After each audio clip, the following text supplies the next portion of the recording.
Hi folks, I'm Alan Watt and this is Cutting Through the Matrix on the 4th of October 2020.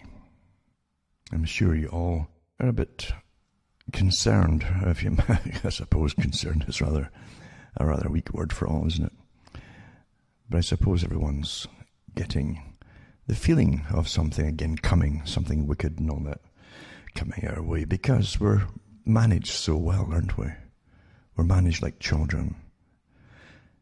And for me, it's just repetition in a sense, because I gave talks many, many years ago about how we're living through scripts, basically, and how we're managed through the scripts without even being aware there are scripts, or how we're coming into new ways of doing things or accepting things socially, legally, in a whole bunch of different ways, in fact. And we're guided to having conclusions that are already preordained, basically, by those who rule us. And we are ruled. Bernays talked about it long before Bernays too. You had Benjamin Disraeli in Britain, who was a bit more open, and his lucid moments, or sober moments maybe, about the way things really ran. And we are managed very, very carefully, but overwhelmingly now, with mass media techniques and television and entertainment all combined, working together. At the EU meeting they had, and I've put up the links before, where they're all for vaccination, you know. It's about vaccination, and they had the big players in it as well. They said that they'd put a lot of money into entertainment to embed the suggestions, as I like to say it, about the coming vaccinations, etc., and how they would prepare people's minds in such a way that they don't even know what's happening to them. They really do believe they're coming to their own conclusions, bits and bytes of information repeated for ages until it becomes their thoughts, you see. And that's how you perceive it. Oh, it's my thought, so I came to that conclusion myself. I used to talk about the politicians and how I never listened much to politicians, because they go by rote when at election time. It's just a sequence of topics which all parties will go through the same topics and promise it to the peasants, you see, the cattle as they call them, all kinds of nasty ways of talking about the people. But it is the way it is. They talk about education, employment, and so on, and unemployment as well, unemployment money and benefits, etc., childcare, all these kind of things, all the socialistic programs that were introduced into a form of socialism, which have then trained the public. This is quite normal, as they make you utterly dependent on government. And government, remember, is your biggest problem, because the reason you are so poor is because they tax you into the ground to pay for the programs, but also to fill their own personal buckets, their take-home buckets, you know, using your cash, because those who serve the big system live much, much better than the general population that pays all. But that's how it really is. We're managed by tyrants. Of course there's tyrants, and they're benevolent tyrants. They always smile at you. You know, most old tyrants used to just show their teeth in a nasty grimace. But our ones, they smile at you because they're good psychopaths, you see. Not very bright, some of them, but they're all on board together, and they're very resolute. I mentioned this word in a talk with Neil Foster, how the army has it, you know. If you ever, soldiers will know this, we're going into battle, there's a stage you get to where you're resolute. And for first-timers, and it doesn't matter how many times they've been in battle before, it's all or nothing, and they all know it. Suddenly it really strikes home to them. This is real, you know? It isn't little boys playing in the woods with toy guns. It's all real now, and some of them won't come out of this alive. You know, other ones will be maimed. So they're resolute, though, in their obedience, because you're trained to obey orders, and that's what they do. And if there's a weak link in the chain, then if you let it go down, basically, or just freeze, someone else might suffer next to you. And, you know, so everyone's resolute and doing what they're supposed to do. And those who use the police forces all the politicians behind the police forces are all in cahoots together, as you know. Why bother having so many politicians when they all repeat the same phrases, The coming lockdowns is necessary and vaccinations necessary, etc., etc. And they just parrot. Why not just have one person parroting it? Then you know what's the point? There's a tyrant, you see. But they give you this appearance of having choices and different voices saying the same thing. Well, maybe they're a bit different. They're not quite the same as that one over there. But they are in reality. They're bought and paid for. They all belong to the same clubs. We can say clubs or lodges. It doesn't make any difference, really, does it? Because they're sworn to organisations which selected them before the public select them or think that they select them.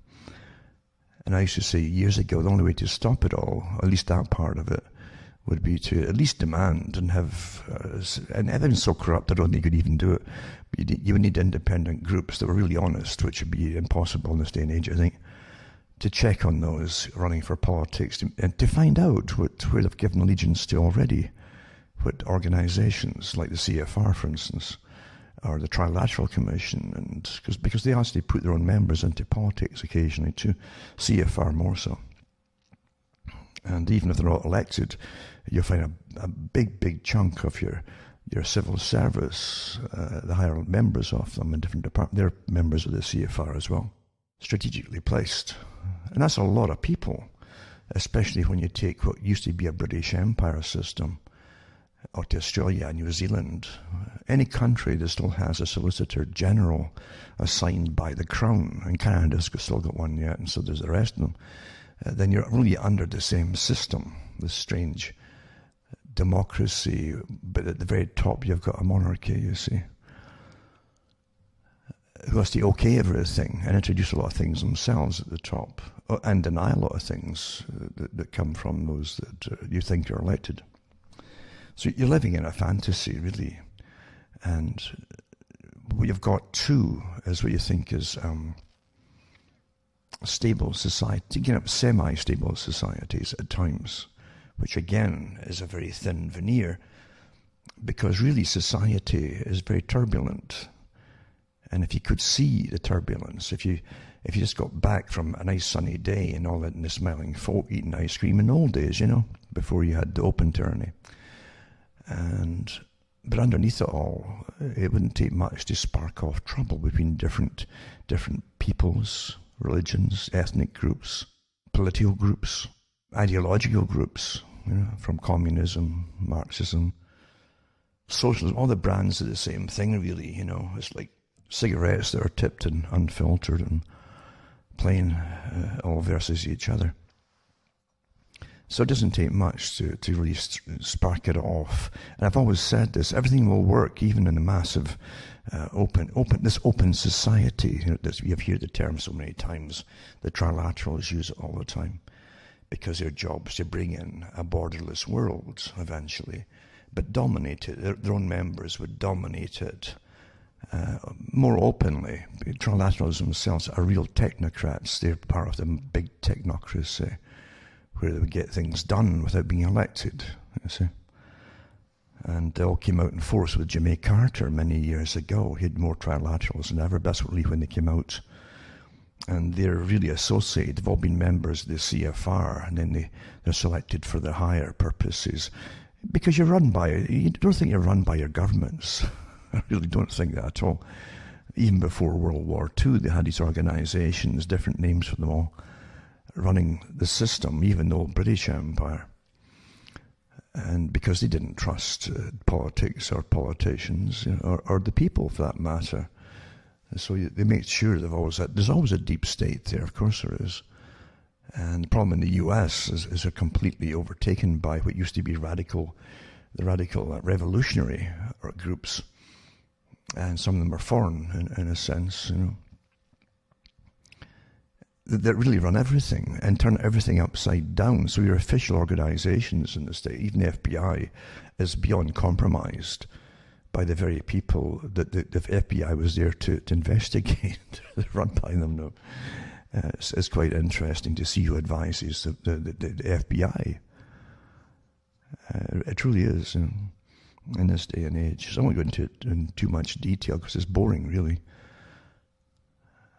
But things are rather out in the open today as to who even Antifa is, and even their own parent organizations are out boasting about it, of who started it up and who still runs it today. But you're living in a make-believe system where you think that your country is still a John Wayne type system. You know, again, Hollywood gave you, in America and the world, the Western world to an extent during the Cold War, but they gave you sometimes, not all the time, they gave you both sides of it. Before World War II and during World War II, Hollywood was churning out communist movies, for those who didn't know, because suddenly you were supposed to be pally with Uncle Joe, Stalin. And the big bad bear was a happy guy now. It was a jolly bear, you know. And eventually they turned it back again. But during the war years, they had the propaganda movies out there with the tractors, the usual stuff, you know, the con game of people, you know, working happily on the farms for the good of all, etc. You know. Well, I won't go too far into it because it wasn't all in the Soviet Union. But anyway, they churned these things out and got away with it, and they could get away with all the bad capitalists and so on. It's so comical, really, because it's a joke, because the top capitalists were the ones who fund the communism, still are, fund the communism. Because communism is a front for a domination of the planet by another group, you see. That's, of course it is. Of course it is. There's never been a time where people have brought in a system, financed it all, planned it all, like revolution, and then given it to you, and then walked away and left it to you to manage. It's never happened. It's a joke. It's never happened. It never will happen. Those who finance it have always had the idea of dominating the planet themselves, and it's much, much deeper than that too. You know, some claim it's religious to an extent, without you, but different from the religions that you think of. Remember, religions can also simply mean belief systems. Some people, Marxism is a religion. You need a lot of faith to believe in it, that it would work. And communism too, because it's always making promises to make the human condition itself content, which cannot happen in society, in the human being, and everybody. For those who can remember, even those that are going through it right now too, when you're teenagers and then into your 20s, maybe even into your 30s, you definitely are going through ups and downs like crazy through life. Most people are not completely stable in that respect, because you're experiencing lots of different, they call it the milestones and psychodynamics that you'll go through, which is simple observation by behaviors, and it's very true what they tell you about different ages and different things that you'll do, what you'll think, the drives will kick in, even hormonal drives and so on, and what that does to you and what it'll do. But the thing is, you had experts way above that can manage it all, you see, for their own benefits, and that's why they always pick the young for rebelling. And don't think, when you look at the ones who are rebelling today, it's just spontaneous. They're getting pumped up to do it by social media, where the leaders, of course, of all, are trained. They're actually trained revolutionaries and financed, very well financed and well paid. They don't retire with pensions too.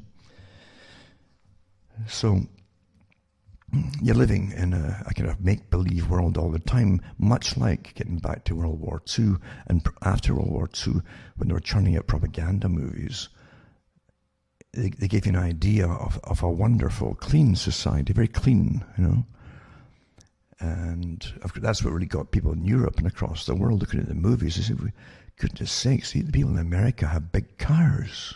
Most folk in Britain didn't have cars, you see.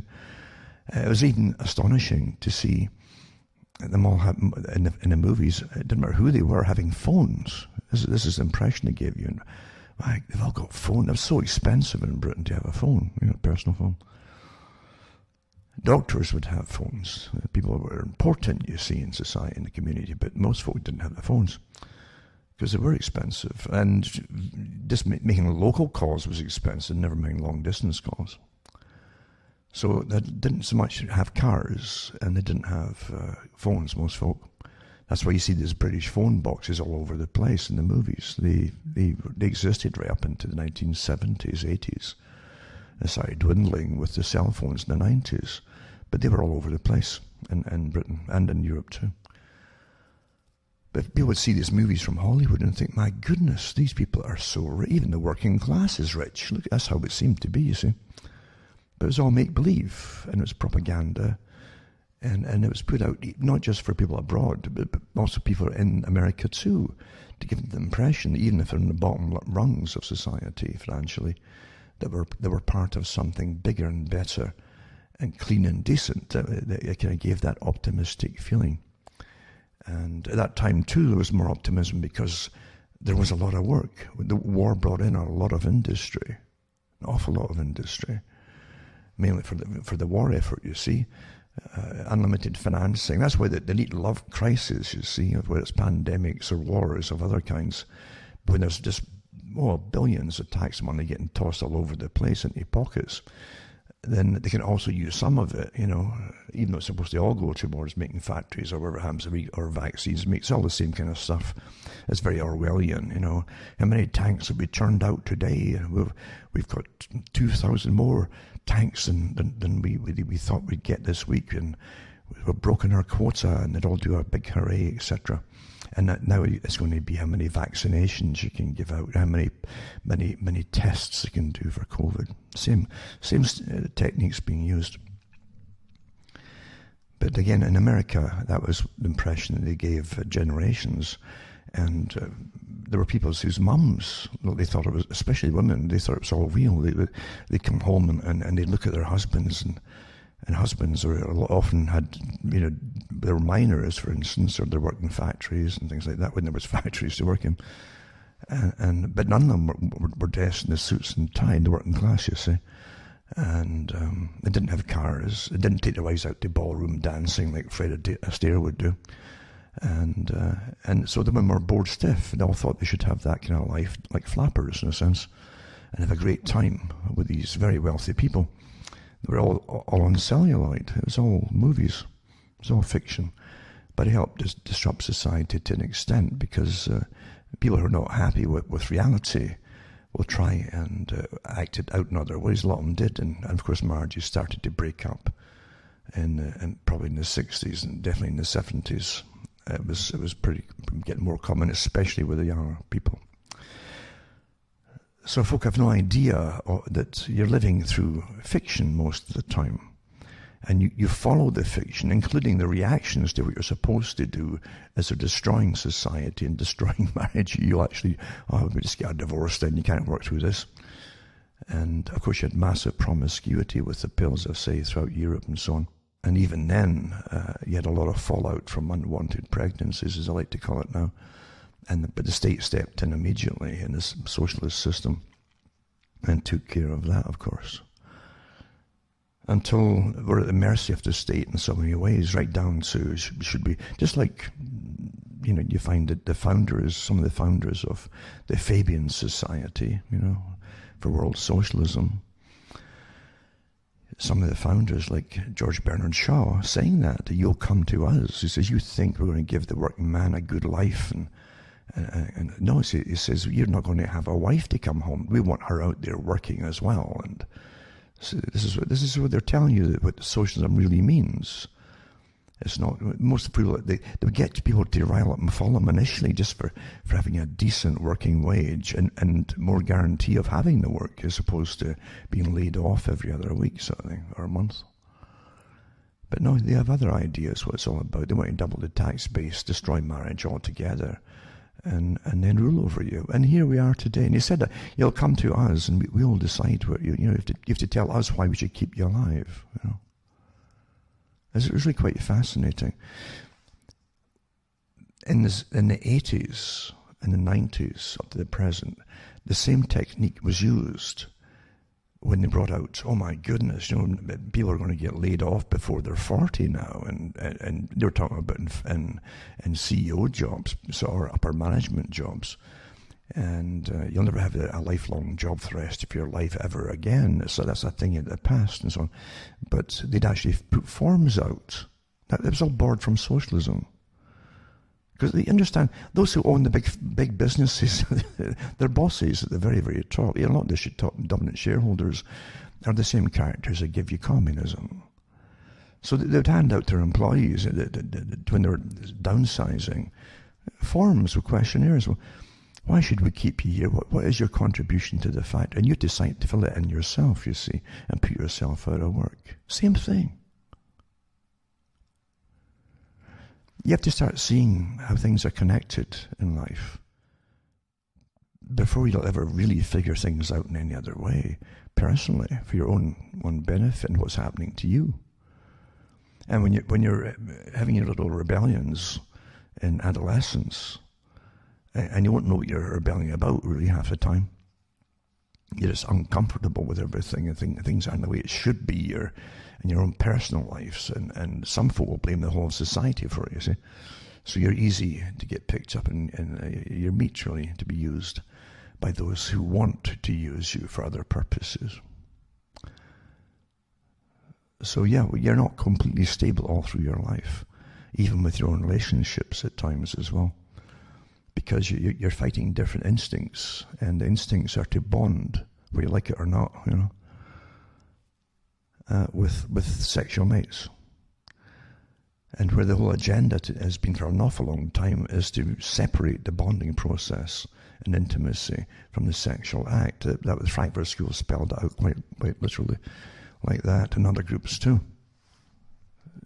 So you're left with a big kind of chasm in your life at times as well, when you want something that's just not going to be, be there. Remember, too, Brave New Worlds, and they had this again, they always show you utopias. So it was a scientific utopia for Brave New World, where the scientific groups would run your lives, and they'd actually breed you for tasks, and even keeping the city going. And those instincts that were still human were catered to as well. But you had to have sex all the time, but never with the same partner, I think twice in a week. You'd be watch for that, to make sure you didn't bond. And you would get someone that would interfere and warn you if they notice you starting to get, seeing the same person more often and starting to bond. It was a taboo. These stories weren't written just for the fun of it. They were written by people who were in a deep state of the era, in the scientific groups. And scientific groups weren't just a hodgepodge of independent scientists looking for work at times and scraping for work. They were the top managers. The governments had always, especially in Britain, they really had developed a system of behaviorists and psychologists, even before the psychologists got their real term as professionals, because Britain at one time ruled a good part of the world. I hate calling it Britain. I mean, it was London that owned it all, and folk who lived in the city of London owned it all, and they owned the resources. That's what they were after. There was only a few thousand families really ran and really owned the whole empire. But they had to keep a semblance of order over the people. It's far better having them comply by altering and changing, and even giving them a new culture, which they'll still think is their own. You see, when they see officials dressed in the same national garbs as themselves at the top and things like that, they don't realize, no, you're bringing a new system regardless of the flags. I've mentioned this so many times, and your national anthems and things. That's how even in the States, they don't even know. When they see the same formats every few years of presidents getting sworn in and top people getting sworn in, and people draping the flag around them, and saying the same old things, and the national anthems and brass bands and that, they don't realize they're 180 degrees of where they used to be facing. They don't know. And that's the same with the old British Empire. in different parts of India. There were so many different nationalities ethnic nationalities within India, and hundreds of languages. That Britain tried to make it more uniform, and they put these satrapies all over the place and people in charge of them. But it wasn't just a commissar and so on. They'd have whole big staffs of people who worked and lived amongst the people, as the people, and kept tabs on everything. A spy mechanism, but massive. And that's how you kept tabs on things. And you can anybody who was a bit brighter than the rest, maybe, and could communicate better, and who knew what was happening, and could really pass on what he understood and communicate. He could communicate to others. He could be a future risk down there because of his abilities. And so they'd either try and recruit him, buy him over, which was often generally successful, or else they'd have to liquidate them. Exactly what Bertrand Russell said in his own books on it. The elite have always used this technique. He's talking about Britain as well. They could have scholarships out there for the brighter ones, and bring them into the hallowed halls of basically the granite buildings, the old buildings. And they'd be overwhelmed at the honour of getting into these places where every famous person in the British history had gone before them. And then they'd bring them into little societies, little clubs, and before you know it, you win them over. But he said they'd have to, such people from the working classes or the lower classes would have to give up their affiliations, their own family background, and their people, and their area, working class area. But he says if we can't bring them over to us and buy them off, basically, he said we'd have to annihilate them, eliminate them physically. And that's how things really are. That's how it's always been. And Britain had been using it across the world for years, that technique, you see.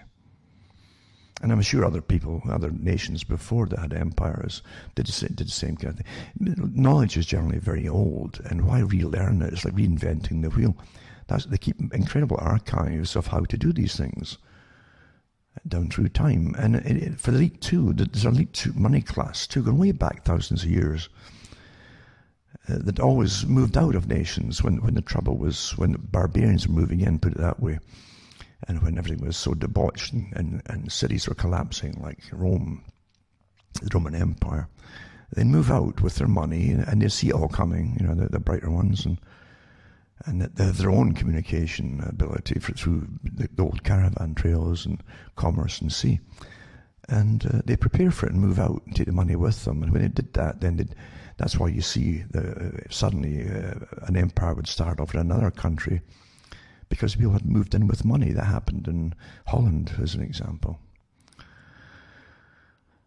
And so there are different factions of societies all involved in this big thing we called humanity and the human species.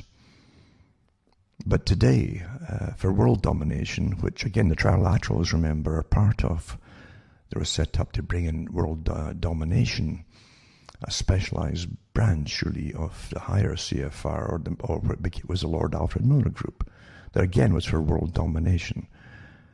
And you can tie them in with the Rockefellers, who was a part of the groups as well, you see, because Rockefeller was open about it too. He says competition is a sin.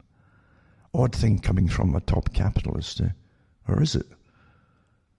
You got to get out of your head what you think these folk are. And don't get confused by their words and so on.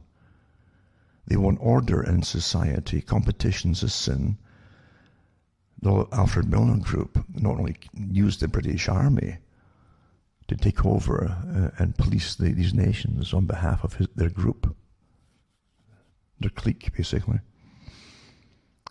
but they also had to manage the minds of all the different peoples and different cultures and so on.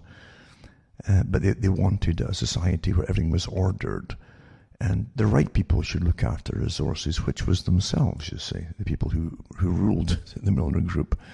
They had the right to take over. That's what Rockefeller was talking. He belonged to the same organizations. You see, world domination, different names. They would morph their names across the world at times, so folk couldn't really figure out it was the same group. And nothing's changed. Now remember, folks, you can help me out too by buying a book or discs at cuttingthroughthematrix.com, or donating to me. Straight donations are really, really welcome. And you can send cash, you can send a check, you can use PayPal, MoneyGram, and there's other methods too to get the cash to me, because it's important that I just come through all this and talk to people on the way, because we need each other. And we've got to have, I've got no axe to grind. I've got no backing from any political party. I don't bother with politics. And all the world's a stage, as they say, to an extent. Or as I say, all the world's a tax base and we're but the payers. You can help me take along by, again, sending some cash my way, cuttingthroughthematrix.com, and you'll see how to do it. There's something that was put out not long ago by the Trilaterals again, and don't forget Kissinger and his characters are all part of the Trilateral organization that set themselves up with ruling over 3 parts of the world, you see, Trilateral. And they brought in, again, with the CFR group, that they're really a bigger higher branch of, or a specialized department of, really. How they would divvy up the world and look after its resources. And they gave you the European Union, they gave you what was to be the North American Union, NAFTA. And then they changed the name of it to make you think that Trump cancelled it. No, he didn't cancel it. They just literally changed the name of it. It's the same organization. NAFTA morphed into the USMCA. Same organization. Nothing really got changed except the name. Same with the Trans-Pacific Relationship Pact, etc. It's the same one that Obama was started under Obama, that continued through Trump's reign as well. So we're still being conned all the time, and it doesn't bother me, because I didn't expect it to be any different ever, because we're always conned. I think every generation is conned and managed, again, under this massive world system of dominance by those who know. But yeah, Britain eventually handed the baton over to the US at the end of World War II. Some say World War I, Rudyard Kipling, in fact, attended the US and gave a talk. One of the few people to give a talk to the Senate, on the Senate floor, about handing the torch over to you. And when he found out that Britain was going to get scratched pretty well out of it, Kipling really lost it to an extent. He still thought they'd be shared partners, and Britain would still have a role to play as a dominant partner as well, but no, it was the other way around. They didn't know that. Although Britain, London, the names are awful, aren't they? You always say the British folk. No, it's not the British people do anything. This little place, it's called the City of London, decides the fates of the whole of the UK pretty well. And also the fates of a good part of the world, financially, still, to this day. But the techniques aren't tossed out. As I say, they're kept in archives, special archives, and how to rule. And those who move from place to place, as empires rise and fall, take the knowledge with them. Why, as I say, why keep reinventing the wheel? They don't do that. And we find the same kind of things going on with Machiavelli. He was pretty good at telling us how to do and manage the system, and how to manage the people. That's what it's all about, managing the people and keeping them. You try and give the people of all cultures basic stabilities and basic work. If you interfere too much in the work, it'll fall apart. They'll turn on you see. And so you want to keep them working, and make them mainly think that they were still working for themselves, even the small tradesmen and so on. That's a good ploy, that is, make them think they're still working for themselves as you gradually increase the taxes. Today, we're going through amazing times, because they published everything they wanted to do years and years ago, using different crises. from Cold War. That was one of them. Then you had the 2008 crash, 7 and 8 crash. And before that, you had 9/11 again. You lost all your privacy. You gave it up for the common good. Oh, well, we're all under threat, so we better give it up for the common good. And that's how things are really run, once it starts, you never get away from it. And so everybody quite happily holds their pants up in the airports, etc., with their shoes off, looking like a real fool. Now I guess you've got a mask on to prove that you really are a fool. But this is how it's done. You change society by changing the visual aspect of so much of it. It's interesting, very interesting, if you get into the minds and the communication systems of people who are blind, because they're not so trapped by the visual aspects, which really affects the way that you perceive things. And they'll ask me more questions. Why do you have to do that? Why do you have to do this? What does it look like when you're, to you as a person who's sighted, when you see these folk holding up their pants and they got their shoes off and they're getting x-rayed at the airports but now they've got masks on and things like that, It's quite comical to realize they're asking the questions that everybody else should be asking, but it doesn't take you long if you've got the visual abilities to adapt into the system and think it's all quite normal. Really, yeah? It really is amazing what we live through, isn't it? And how you constantly adapt into utter ridiculous scenarios. I mean, honestly, if I had the money to do a comedy show, I'd be doing it right now. The skits are endless comedies. You could dream up about 25 skits a day quite easily. And it's the best way, really, just to show people how silly they are, make them laugh at themselves. And the system they're in, which they've adapted into, is through comedy and satire. And they're not finished yet. As I've said before, I used to kind of look at Britain. It's a strange way of looking at it, because they would churn out Fahrenheit 451, the movie, Even when I was a child and I saw it, I thought this is it looks antiquated. Didn't know why it was. I guess it was the setting, the way that things in Britain seemed to be done on a small scale. The cars were generally smaller, for eventually folk could buy used cars. Seldom you see a new one anywhere. I often wondered if they ever had new cars in Britain at one point, one small phase, Because most of them really, if they ever collided with anything, would just go into a puffball of brown rust. Boof. That's what I always saw in Britain for cars, second-hand ones. But once they gave them credit cards in the 80s and in the 90s, that they could get good debt, you see, and buy new ones and pay them off. But Britain, that Fahrenheit 451, it gave you the impression of kind of almost a nostalgia built into the sci-fi, of people being cozy, a kind of cozy community type. That's the idea, cozy community kind of thing.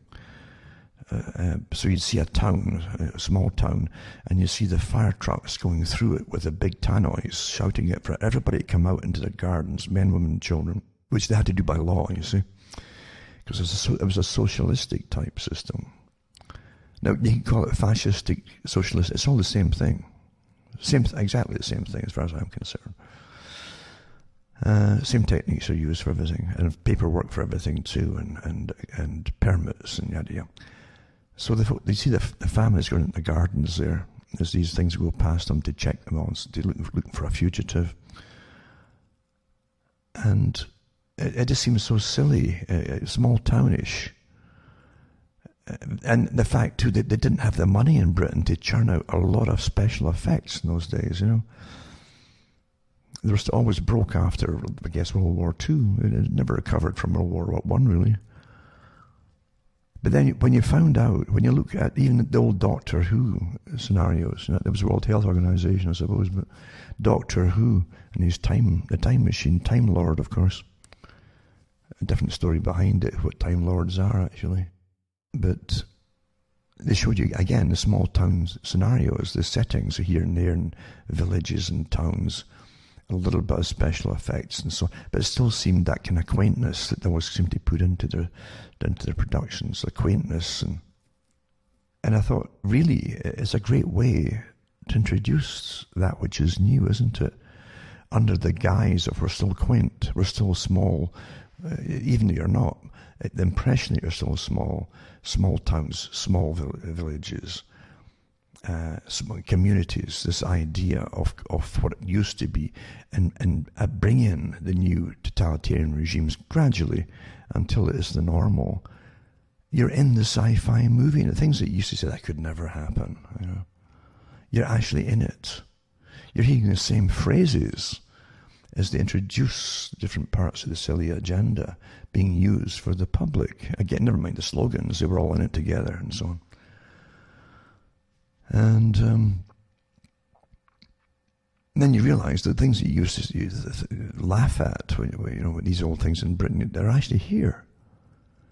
I think you could probably do it faster in Britain than any other country, really, bring in these techniques. When you see the things that they're forcing them to do, the total, never mind the fact they've finished what Britain used to be completely. It was all deliberate. It's not happenstance. It wasn't just being nice to massive migration. It's been planned this way for years. And then mass unemployment. I don't care about statistics. It's all nonsense about job statistics. It's absolute rubbish in every country.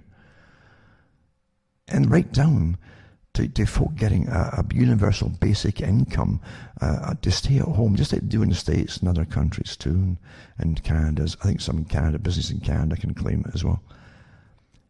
So the employees get locked down and they get paid by the state, right out of Bertrand Russell, for goodness sake. And the state has your social credit system, the same as China. China was always the test base for all. And the companies that are doing it here all worked with them in China to make it all work, to see how it would happen. I remember Yahoo was in there big time doing programs like this, and then Google, of course, too. And then they give it to you see, and call it something else for a different reason, but it's the same thing. And Bertrand Russell said the state will give you credits into your bank account. In the 1940s he said this. Not because he had a crystal ball, it's because he sat with the big think tanks. He sat with the groups that also knew the Huxleys and worked with them, the scientific type groups. They also had lots of people in sociology and psychology and anthropology involved in them too, and the behaviorists. He said, the state will dish out you so many credits every month or week or whatever. And he said that if you became labelled as antisocial, meaning you disobeyed a group concept put out for you all had to obey the same, you'd be antisocial and you get punished by withdrawing the credits or withholding them. And you couldn't use these credits, you couldn't save them up like a normal money thing would do if you didn't use them. It would start off at the same amount in that bank account every week, you see. And it gave the impression it would be kind of electronic. And here you're seeing it done. There's articles now in Britain, I noticed there, where there's a young woman and a guy who they knew each other through an organization, again a political organization, I'm not sure what it was, but she just had her bank account closed by the people who owned the banks. No excuse given. I couldn't get any excuse, but she eventually works. It's because of maybe her political affiliations or her points of view. Bang, that's it. See, they're doing it all. All the stuff they talked about in the groups that Bertrand Russell belonged to back then. And they were given authority. Truman gave them authority, President Truman, and others as well, to create a post-World War II culture for the West. Not a static culture, but step by step, alteration as a culture, right to where we are today. Quite fascinating. With a massive, massive bureaucracy, like a huge, huge think tank, working out all the details and how to implement it. It would be a Fabian type thing where it would take years to implement, maybe a generation. But here you are. Huh? And folk think they've got their own minds, and they think they make their own decisions as they go through it, and they've no idea. It's all laid out before them. Everything that's happening today, laid out. But the beauty of it is Fabian after the journal in Rome. You just keep dragging out. Don't do things quickly. Because most folk are short-term thinkers. You want to get it done in your lifetime, don't you? Most things that you plan when you're young, I want to get that done in my lifetime. But if you want to take over a world, for instance, you might get a lot of pushback if you just say, I want to take it over now, and people start fighting, just do it in a gradual way and plan that maybe you'll be dead. You might start off the foundation that will be doing, and you may have gone. But down the road, successors that work for the same foundation will make sure it's all implemented, because you change society gradually, incrementally. Gradualism is the key to everything. Step by step, and people are adapting to it. I never forget the examples you had of from a society that was paranoid at one time about governments. They never trusted governments in Britain at one time when I was small. I mean small, or I should say we Scotsmen are never small, they're always we. And I used to listen to the people who even the common miners, the working class people, were well educated, actually better than they are today, I think, because they read, a lot of them read like crazy. It was fascinating to see some of the books that they actually read. And they were inquisitive. Their minds were not much better. I think something's happened to our brains. I really do. And there's evidence. They actually say that the United Nations IQ tests showing that our IQ is dropping every few years. But back then, they knew who owned the newspapers. They knew who owned the TV stations. They knew who all the lords were in the House of Lords. All the people who were merchants and bankers and very rich people. They knew who they were and who they were before they got the title name, because a lot of them hide behind the title names. It's good camouflage, that. But they would remember, they would keep tabs of things, but they were paranoid of governments, because governments were never there to really help you. They knew that much. That was awfully, they had that. You got to remember that prior to World War II, they had the huge marches from the Great Depression onwards, the great marches going down to London to put hand in. Back then, they didn't just burn and loot down the way down the working classes people. They were pretty peaceful, and they would be helped along the way by folk in different towns that would bring food out to them and tea, etc. But the idea was to bring in petitions to make the point that something had to be done about the mass unemployment in Britain at one point. That's what really stirred people like Orwell, George Orwell, and many others of his ilk as well, who belonged to a different class, But they saw the terrible conditions of the people who didn't have health care. They didn't have unemployment benefits generally, or welfare. Welfare was something you had to get on your knees and beg for, and it came with conditions. They still had poor houses, remember, under different guises, but they're still poor houses. This was Great Britain at the height of its empire. You see, the empire was for the few, again, in the city of London, and for a few thousand families outside of it too, who lived in big estates. And folk don't realise that. They really don't realise that. I can remember, I think it was the Sherlock Holmes series from the 1980s with, was it Jeremy, I can't remember if it was Irons or what his name was, but anyway, it was a good series, but they showed you these big mansions which were actually owned by the elite of the period. These massive estates, you know, and the buildings they had there with huge pillars, and it's set out in the country. And some of them went to the 1700s, some to the 1600s, when they were appointing folk to be charge of treasuries and the early Bank of England, for instance, and so on, and taxation systems. Incredibly wealthy people. But at least, as I say, in Britain, a lot of folk had the remembrance of all of that. It only took maybe the years from 1980s onwards to folk to start to forget that you got to watch these characters and your governments like hawks all the time. All the time, you know. The people who bring the wars. And don't forget, though, you had people like Tony Blair. I was quite fascinated to see how many wars Britain had been involved with what people thought was a liberal type government, and then Labour government, and it was astonishing under Blair, who was supposedly, people think he's for Labour, you know. The man had never worked in his life, for goodness sake, eh? He's for Labour. You're kidding me. The guy socialism is a tool of the elite. Communism is a tool of the elite. Socialism is just a slower form of it, you see, to get to the... And it makes perfect sense. I kept saying, wait a minute here. I knew Tony Blair, his mentor, was Isaiah Berlin, you know. And he used to go to him for advice on policies over the public, like positive freedom and negative freedom. And he went to ask him too, at one point, is it possible to have the two working together in a certain semblance of positive and negative freedom at the same time?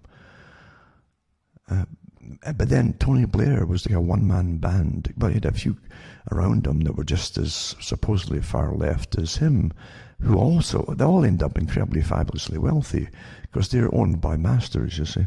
But when you see the philosophy of socialism, international socialism, the borderless world, mass migration, and Tony Blair was responsible for using the British Army along with America for the Middle Eastern wars. You know, it didn't benefit the average person in Britain or America at all. You were left with the tab, actually, and the fallout, including mass migration.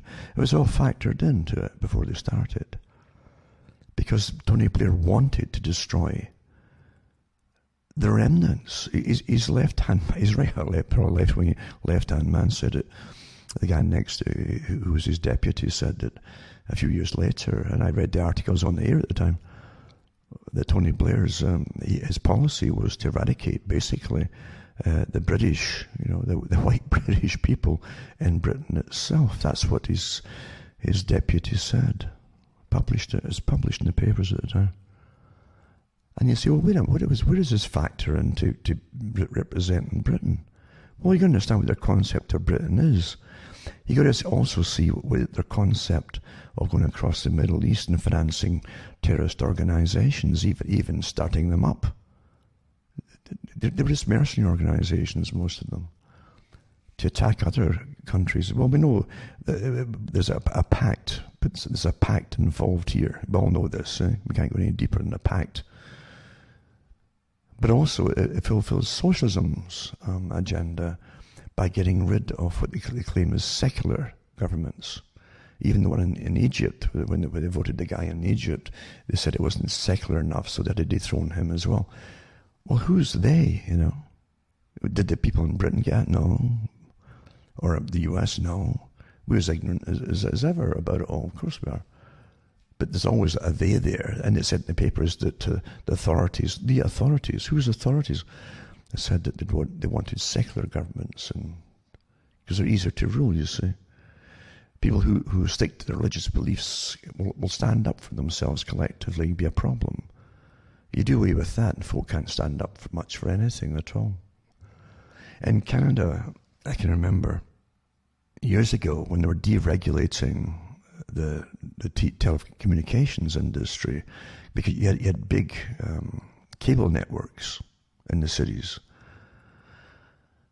And when they were deregulating them to supposedly give more competition, which is a joke, because Canada is nothing but monopolies and cartels working with government.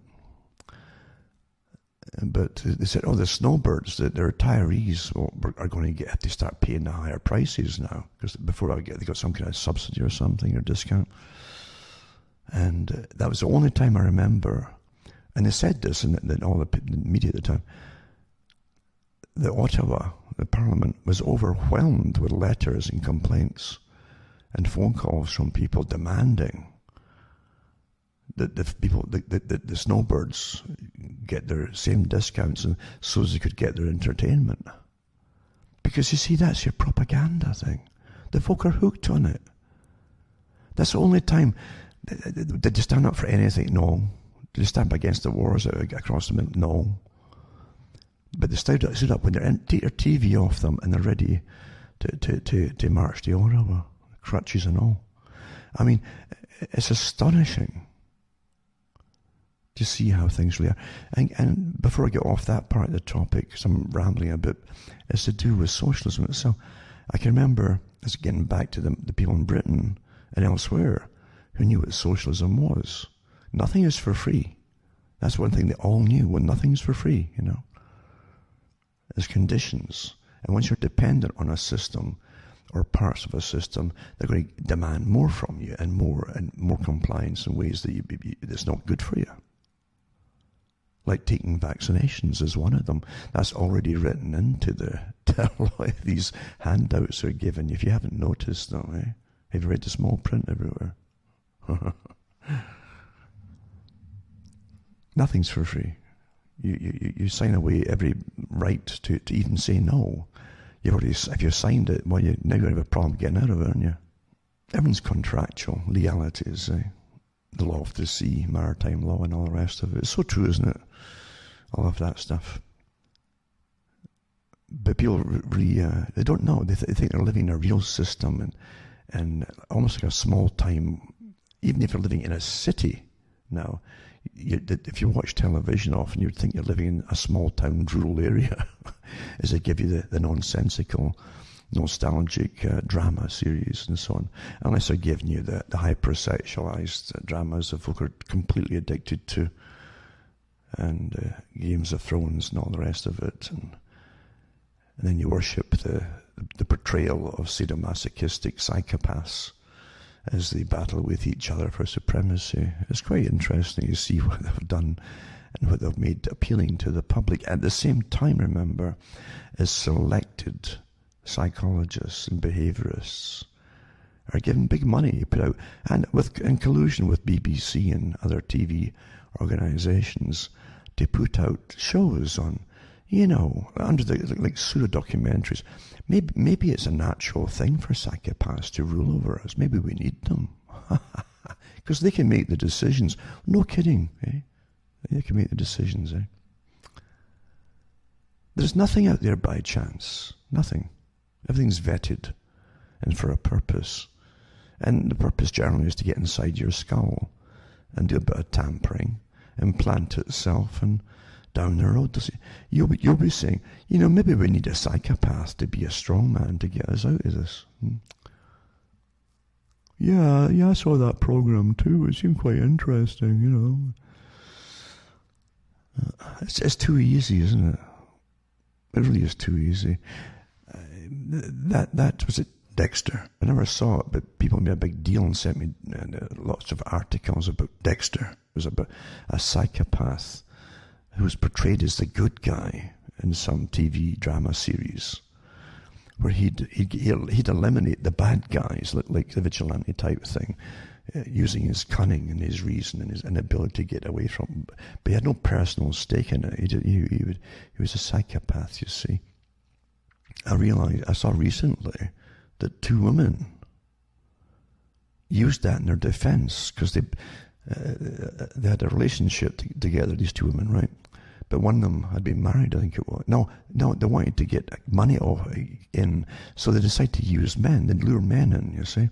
And they had this one young guy who lived in the same apartment building. I don't know if they gave him drugs or what they did, but eventually they chopped him up like mincemeat and got rid of parts of his body and the whole thing. They used his cell phone, and they texted his friend. They got to know him well enough to know what his routine was. He would text his friend at a certain, so they did that for 2 or 3 days, so they'd think he was still alive, you see, and things were normal. They wouldn't come looking.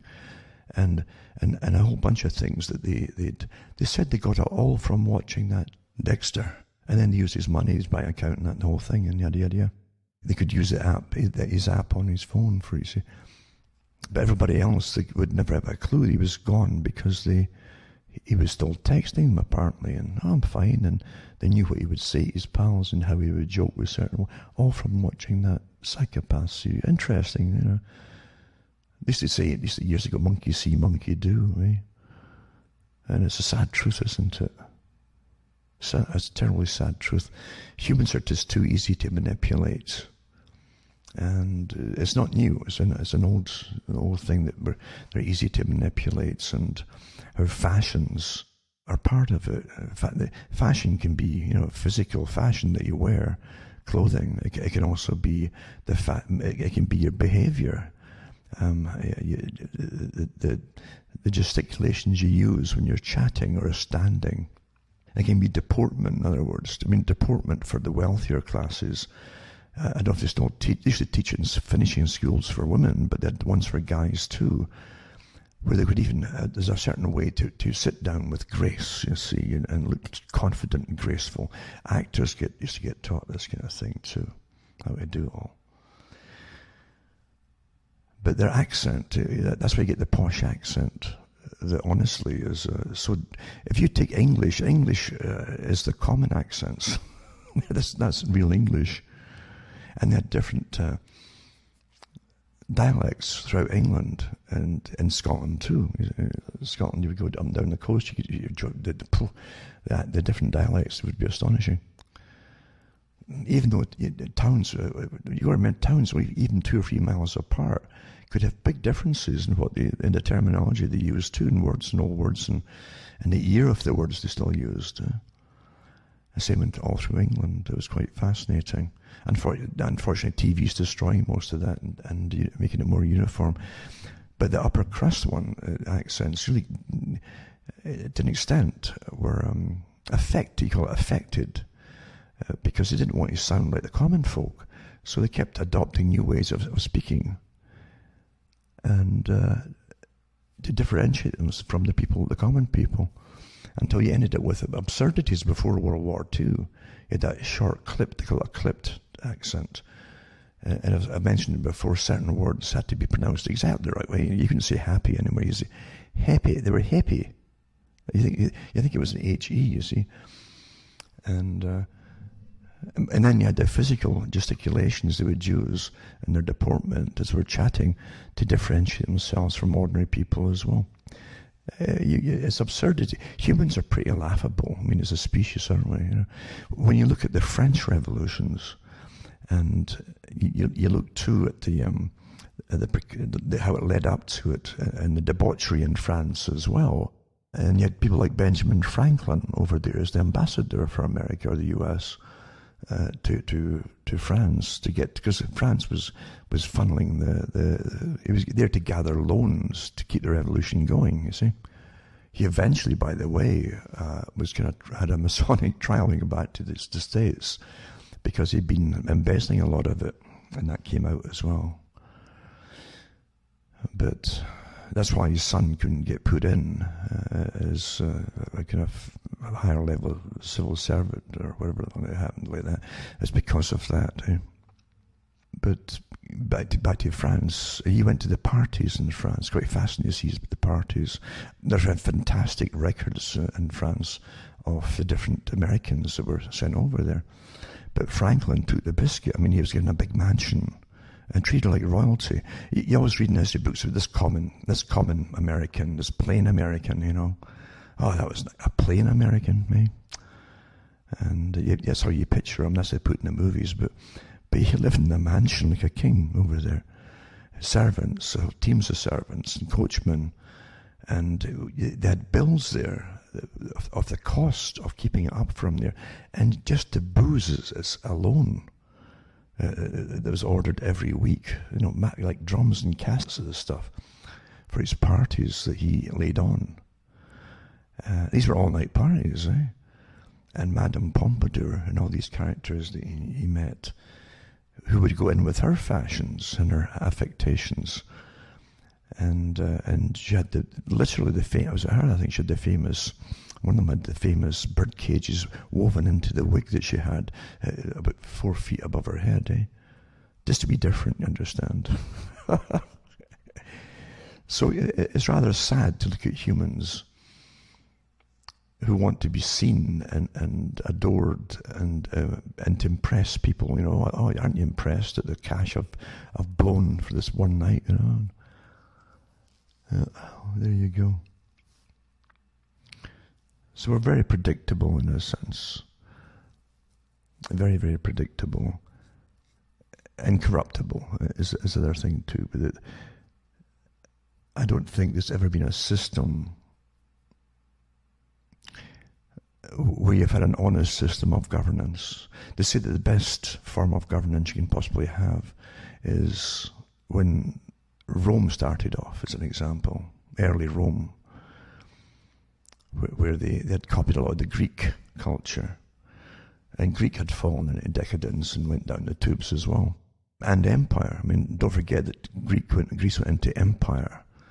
And they had literally a commonwealth, very much like Britain eventually copied this idea of commonwealth with hundreds of islands, including, the different centres. They would have different capitals at times, but they'd have a commonwealth, and would all be equal in the commonwealth. But of course, the corruption was so massive that certain money was flowing into the capitals, and folk were absconding with it and spending it on them. So corruption, until it falls apart. And then other countries are so sick being taxed on their islands were to pay for the rest of them. Well, that happened with Britain as well, The ordinary folk never get anything out of it at all. They're handed the bill, and they've got to clean up the mayhem that's left at the end of it.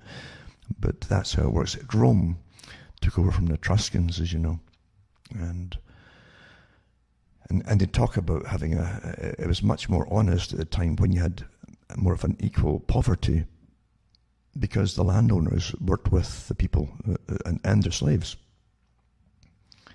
They'd work with them in the fields and sweat it out, and they'd also double as a military. That's how they did it then. And but once they started getting money and investing in ships' cargoes and international commerce, the corruption just went crazy, and then decadence set in with subsequent generations, and until then the same debauchery eventually as Greece had. You see, that's the state of it. It's quite amazing watching though Britain, because they had it so perfected by the time they had the British Empire. They didn't have much debauchery for the average British peasant. They couldn't share in debauchery because they didn't have much. They kept them pretty poor, But the upper classes, sure, they certainly had it, but nothing on the scale as before that they had. Britain was awfully good at hiding its corruption in the upper classes. Very good at. Even today, they're far better at it than America. Again, they never toss out history when it can teach you so much. Not who's fighting battles and who won battles or lost battles, but the system that runs you during those historical periods. You see, these eras are awfully important because it's all to do with managing the people. That's what it's about. How to manage them, how to keep them placated and semi-happy, even in terrible circumstances at times too. Under the commercial system, and in the industrial system, you had horror really set in, mandated from the government departments in Britain, until Britain became the poor man of Europe. The squalor and the disease and the illness amongst the public was deplorable. All Europe talked about it as horrible. It was that bad, as the people who had the money got incredibly rich off the backs of the peasants. and child labour galore in the factories. People until the children were deformed at times too. Working on these low-ceilinged places in the factories, everything was excess profit. And they breathed in the cotton too, and there was diseases from that too. And the woolen places had diseases for their lungs as well. And you had the different charitable institutions eventually went round the factories, looking at the children and putting out their different inquiries into the papers to show you how horrible it was. And different cases there, they had listed, making it more human, more personal. They give names to the people. It wasn't just so many children were seen with hunched backs, and so they gave them names and they talked to them and they would personalize them, just like you do in hostage taking. The first thing you do is to try to, it's not just a hostage anymore. Tell the person that's holding them, this is Mary, or this is William, or whoever happens to be, to personalize them as a human being. And it's only then, as a human being, you start to, well, that's not just another case number type thing, it's a real person. And that's how they do it. But that's how they got, like Wilberforce and other different ones, how they personalized the people who, these children whose life expectancy probably wouldn't have reached 30, That was taken as normal. So getting back to those huge, massive mansions you'll see in the old Sherlock Holmes, 1980s, I think it's 1980s series. These are the people who owned the factories. Some of them actually were the bankers. And during that period, as I say, people literally were it's like bring out the dead every day in some of these manufacturing cities. Horrible, absolutely. And as I say, it was a sick man of Europe, Britain, during that whole period, as those people who owned those buildings got richer than ever before. And it's so disgusting for me today to hear this stuff about white privilege. Because, believe you me, the folk in Britain were white, and the folk who were dying in crowded buildings, living under tables and so on, sometimes in their master houses. That's where they slept, in the kitchen, and they were white, and they were starving, and they were malnourished. Again, most of them wouldn't even in the better houses wouldn't have lived till they were about 40, because they had 16 to 18-hour days work. One day off, I think 1 day or half a day off every 2 weeks. Yeah. It's quite something. And it's quite something, again, to look at how we're managed. Businesses and big businesses don't sit down and have brainstorms about problems or how to get suck more out the customer or consumer, like Bernays would have done. They do hire professionals, professional think tanks. Again, some of them are like the size of small countries' bureaucracies, of experts. That's what you hire, who look into the problem, and they get paid well for it, and they'll get to the basic way of managing whatever it is the problem is. It's generally human problems, How do we get the public to do more of this without realizing they're doing more of this, or but there's some way to get around things anyway. Very effective, very efficiently. And that all started with time and motions, where they tried to adapt the worker to suit the machines. And in a machine, you could certainly turn up the speed of their automatic machines, even in woodworking. They would do automatic turning, for instance. But the person who's going to lift them and feed the things into the machine then has to keep up with the machine. That's not human, you see. It's not human at all. When it comes to making money, most humanity goes out the window on behalf of those who actually own everything. It's rather true, isn't it? Rather true. And what you see as humanitarian efforts is often a con up to the present day under the guise of charities the scandals behind the charities. Don't forget, too, that even amongst the rioters and so on in different streets, or the different pseudo-communist groups, You've got other ones that are registered charities. They have buses and everything to take them to their different states for their demonstrations. And other big ones, huge ones that cater for them, like professional caterers and everything, charitable organizations. You're looking at completely organized and financed and funded. It's like military convoys. That's what it is. But we go along with the farce, don't we? Well, it's just it's not protest. Protesters don't burn other citizens' places and their homes down. No. And the reason you're getting all that happening now, at the same time you got the COVID, and at the same time as the states is comically watch it, the mayors and the governors of different places in the states are telling the police to stand down and let the rioters burn places, but they're coming down and fining the rest of the public who are not part of the riots for not wearing masks. These are amazing times, eh? But these are times where the biggest lessons can be learned, if you ever wanted to change anything at all.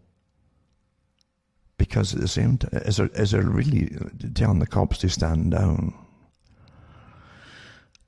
you're seeing that you're seeing differently. Part of what you're seeing is, well, you need the cops against the crime, right? But then you're seeing the judges let them go as soon as they're caught. The people are burning and looting. In some cases, they're stabbing people, and they're letting them go right away without fines or anything. You're looking at total insurrection within the nation itself, which tells you that if you ever had to go back to any kind of system that worked, you'd have to eliminate those roles of these judges, get them out of the chairs and replace them with people, and if you could even find people who would stand up for decency and law and order for the rest of the public. And also tells you that there are things wrong with police today as well. Both sides, you see. Because you'll always have an element in the police forces that see themselves at war with the public. That's how every day they go out on patrol, they're at war with the public. That's how they see it, you know. And the States has got so many hot zones all over the place anyway, that it can't be an easy thing to do. But even so, we've got plenty of YouTubes out there with cops picking on the easy targets, the folk. It's generally white folk they're picking on who don't wear masks and things, women as well. Because no one's going to stand up for them. They know that, you know. And again, that's a telling thing on society. We're not equal at all. Because when the government says it's okay to beat up these folk, you know, because of their colour, now you've got real trouble, you see. And it also tells you your government departments are so incredibly corrupt themselves to allow all this to happen. You'd have to change all them to completely empty them all out, wouldn't you? Never mind the media. I mean, do you realize that the system inside the U.S. that runs it all normally now are the revolutionaries, the newspapers. They're all behind all for it, telling you not to believe your lying eyes. Eh? They're all part of it. The Gramsci thing, they took over the whole system step by step by step, including the big corporations. The only ones now you're able to get food from now, like the Walmarts. And they make sure that you're going to get locked down, but you can't. And all the other stores used to be supply, they're out of the game now. No competition. They've eliminated the competition. Isn't that amazing? So you're left with these massive monstrosities.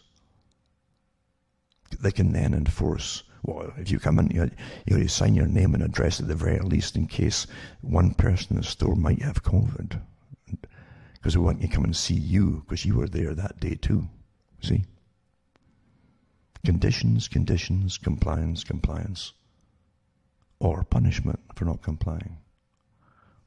Folk don't know what they're living through in any time of their life, most of the time. The young think they're living for fun, or they're seeking fun. They're seeking something that's going to make them happy, even temporarily. Drugs or whatever, too, of course. You also have all the media putting out their own truth versions, you see, checking truth versions of everything that comes out, and hammering anybody who repeats stuff coming out of places like MIT. And they'll call you a conspiracy theorist. No, there's no tattoos involved in these vaccines, even though they've tried these things out in the MIT and so on, and published their stuff about possibly markers for identifying who's had vaccinations, these vaccinations that they come up with right now. And then the COVID passports and so on, right? And then you also get it from the big pharmaceutical companies talking about, this is a different kind, this is a new type of vaccination that literally will alter the genetic makeup, the DNA type strands, and especially epithelial tissue, permanently perhaps. And then he repeats it, and they'll immediately come out and say, oh, this is a conspiracy theory, there's just a normal vaccine. When it wouldn't matter the very fact you can give them the information from the vaccine manufacturers themselves. Doesn't make any difference. Why would you ever give credence ever to a media that from February onwards just pummeled you with lies and terror and horror? All kinds of media. Huh? And even when they had to backtrack, as thousands more doctors and professionals came out with evidence that this is all lies, why would you start to believe them again as they go for the next push, the so-called next spike, as they want to call it, for the total lockdown over the winter, into all through next year and into the next year? 5 years are talking, as I said before. Permanently. But the media, you allow yourself to be horrified and terrified and petrified by the same media, giving you the same lies. I used to wonder, when do you start trusting liars? Well, if you have any sense, you can't ever trust them. That's the whole lesson of finding out you're being lied to on such an incredible scale. This isn't little white lies here. This is deliberate, horrifying the public about something they can't even see, that literally affects so few people. And even then, it probably won't even really affect them. They're dying of other things. They're dying, you see. You can't even get the flu shot numbers anymore. They lumped all them in with COVID, you see, just to perp up the number. But people are going to start repeating again as you get locked down and go back into debating the fact. Why bother even debating it anymore? See, facts, I've said so many times, don't matter. It's a huge agenda, resolute. They've all sworn to it at the top. Layer upon layer of everything that controls your reality. They're all sworn to it and all well paid to stay, and none of them will break ranks. You think you're ruled by independent people? No. You're ruled by organizations that are all connected in a pyramid type picture, you might say. Levels and layers of them, but they're sworn to. Not one of them's going to break ranks. Remember, too, I've already gone over a mark. Go into cuttingthroughthematrix.com. As always, I say, list all my official sites. That's where they're all listed, cuttingthroughthematrix.com. And if anyone goes down, because now we're in a new stage where they're going to really go after it. I actually said this. I gave this talk back in March as I went through the different Event 201 and then the one from the Rockefellers, 2010. They said that through the different steps, they would eventually go into, again, with resolute authority, they'll then go after the people, literally, physically, that speak out against it. So if anything goes down, and they're also already interfering electronically with the people, they're getting information out there. So hopefully you can go into my other sites and get my talks on the Sunday nights, because I try to get them up by the Sunday night. And that's when even the speed to slow down to a crawl, because obviously they know I'm doing it. It's not like they're spending a fortune on me. Everything's algorithms now and everything's timed now to it. Most of it's all run by artificial intelligence. And if you're on the list, you just get harassed all the time. So make a list of the sites, and also remember my sites too. I have the links to my talks of the different topics I mention. You'd be surprised how many folk out there have got really impressive sites and lots of money coming in. But I do the work for them for free because it's all done, you see. They just take the topics and here's the links to it all and repeat it.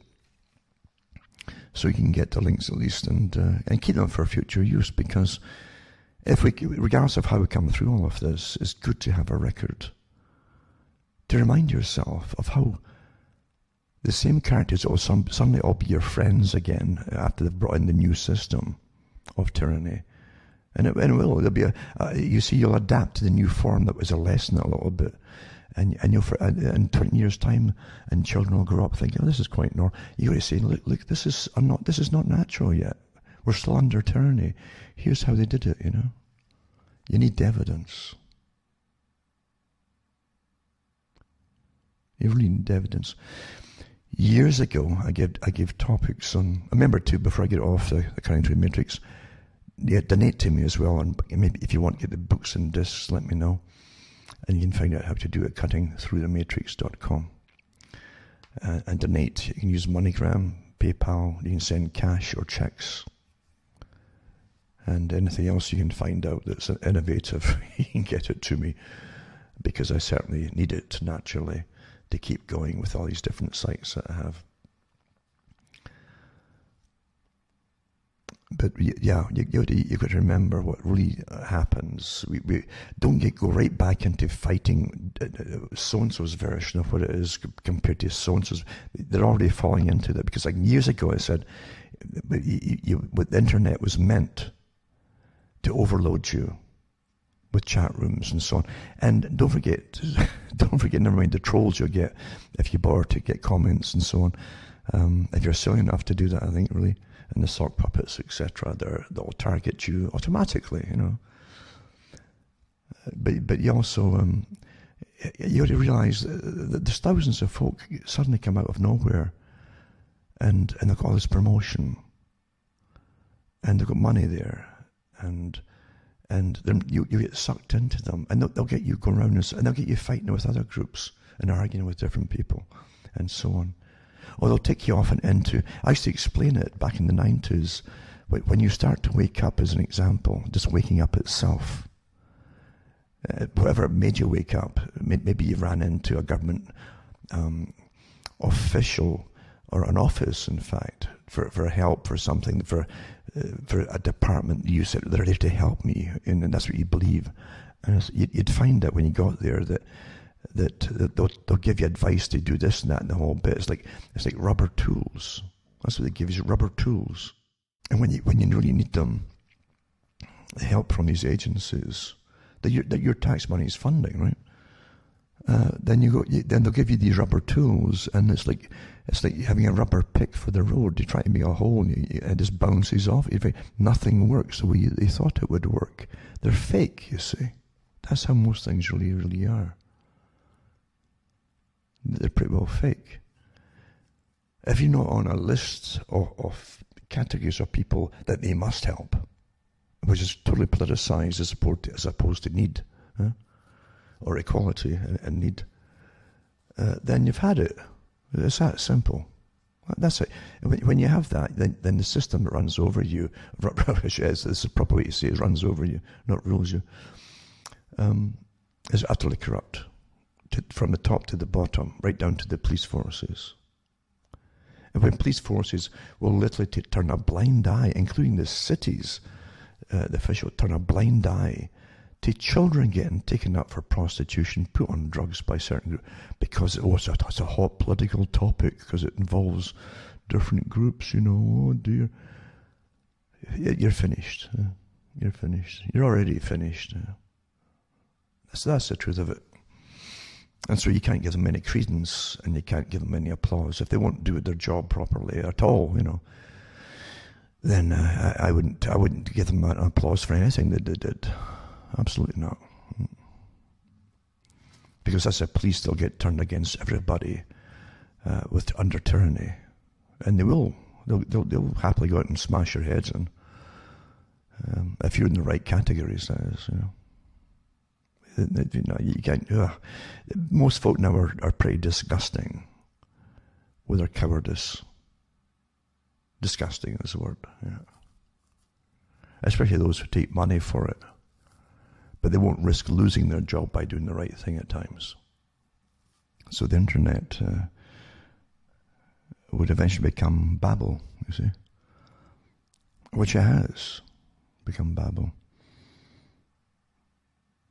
And the authorities themselves, I used to read from the authoritative articles from different professors that work for governments, lots of them do, talking about data, how they'd overload everyone with just data.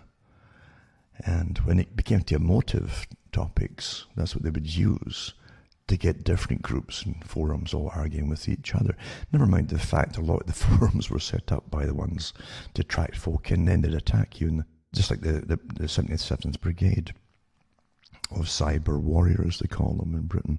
And they have many other ones too, and different categories of them as well, that will hammer you if you want to get involved in taking people on head on, your point of view versus theirs. It's all a big game to them, but it's managed that way.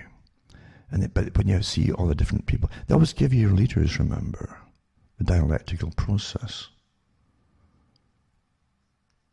I remember one of the characters who, talking about communism, how communism used to, or Marxism, call it what you want, but literally, or even the top bankers, which are capitalists, often the same thing, monopoly men, everything's monopolies, including communism, isn't it? Monopolizing nations, monopolizing culture, monopolizing, everything you need is monopolized by the same people. That's control. But they talked about how they brought in the Federal Reserve as an example. And we know about what happened in Jekyll Island, and we also know too that Mandel House boasted that he had a big part in it too. And at least in his own book he says that, He liked to take a bit of the credit indeed. But you find out that they put propaganda out there. So Bernays, this beautiful, I'm sure Bernays must have been involved because that was his speciality, was propaganda and manipulation of public opinion, even creating public opinion and manipulating and negating other opinions too. This is an old art, remember. But they talked about the banks themselves that wanted a Federal Reserve, a centralized system, a cartel, put out by themselves, other bankers or the other bankers to say, oh, this is going to be bad for the people if they do that, you see. And the people would vote for it, saying, we'll vote for it. If the bankers don't like it, then it must be good for us. If bankers are complaining about it, and they give the impression too that it should be government run and all that, But it's a private system. They always get you to demand and want what they want you to demand, because it's what they want in the first place. You understand? That's a technique, just like the vaccination to help us. I was thinking back today on, I think 2009, when they had a flu epidemic out there, supposed epidemic, and because then they blew that one up too. They made millions of doses of vaccines. They ended up hurting people in different countries. Nobody wanted it anyway. Then the darn flu just frittered away like it always does until it wasn't necessary anyway. And so millions of doses had to get ditched. But I remember the PR campaign, the public relations campaign, was a similar build-up, you see, for the WHO, with the vaccine companies all colluding together. And don't forget the WHO is heavily funded by the Gates Foundation, that's involved in the Gavi and all the rest of it. And so they're all paid off. It's all corrupt, as I say. And you can't have honesty where folk are all getting money from the same sources. It's not from the public purse so much. It's from the same characters that run the vaccine companies. So, in that one, they told the doctors at the time. I did the talks on the radio at the time, and the news was that they told the doctors from the WHO and from their own CDC and so on, in the States and the health departments in Canada, just to start diagnosing everybody with a sniffle rather than testing them as having this particular flu strain. And so they just massively put all the numbers up. It was just disgusting. Same thing as today. Same thing. No shame at all to lie and deceive and to prop up the numbers to try to get folks to take the shots. But the folks so terrified then. This is how they did. You see, this is all nothing new. They've tested all this out and our reactions to it, or lack of reactions at times, and they've really vamped up this time. But back then, 2009, they actually showed you little clips of people standing in line for the shots who would start fighting each other because they wanted to get it first, because they believed the propaganda that the different pharmacies that were giving the shots and so on in these clinics would run out of the shots. They believed that. That's why they all rushed to get it. Oh, they're going to run out of shot. Then they started fighting with each other. If someone was in front of them, they would try and get ahead of them, and they'd start leapfrogging over each other. That's human behavior. It's guaranteed to happen the same way again. Terrify them until they'll be fighting each other to get it. But predictable.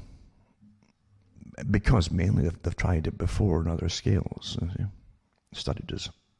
And this is the inhumane part of so much of everything that happens today. We're looked upon not as people anymore. Your numbers. Your numbers. You already have your personality profile complete in different data banks, governmental agency data banks. Everybody in North America also has a virtual one of themselves in a program in the Pentagon. I remember doing articles years ago where they admit that they on a daily basis they would add to your profiles that you volunteered through your chat and through and calls and texting and everything else, and they get added to your profiles, and even your dreams and thoughts as they would share with friends and stuff, and so they've a virtual one of you, every one of you, and they could set little games on you to put you in situations in a virtual sense to see how the virtual you would react, knowing how you would behave, basically, because they studied you. And put it all complete. And they said that if they set up a scenario in real life, then you're pretty well guaranteed to follow the same pattern as the virtual you. How the virtual you would have dealt with it and so on. You'll do the same thing. Will you succumb? Will you comply? Will you blah, blah, blah? You're pretty well predictable. And as this happens, it gets worse and worse and worse until you've got this massive superstructure that they showed you in that THX 1138. They were underground, that underground scenario. Folk didn't even see the lights. And they had Deval and other ones working in atomic, with isotopes and dangerous occupations. But as he gets off the drugs, again, you're drugged every day. The same soma idea, They'll keep you drugged all the time, make it feel to stop you from thinking and being depressed, and keep you drugged. And Deval started to cut back on his mandated daily medications, along with his wife or his partner. They put him in for the sexual desires to try to make sure that you'd every possible. What does an animal need? Well, like sex, therefore give him sex, and blah, blah, blah. That's how they see the people in the movie. But when he himself isn't going along with the formula of how he should be behaving, you actually, it flashes off back to a couple of times in scenes of these batteries of TV screens. And it's a scientific lab that are studying the people, and at the moment they're studying him, And they must have implants in him as well, because they were pressing different buttons and watching him double up in pain or react in different ways as the implants were stimulated, and talking all matter-of-factly, as though he was just an extension of a machine or a computer.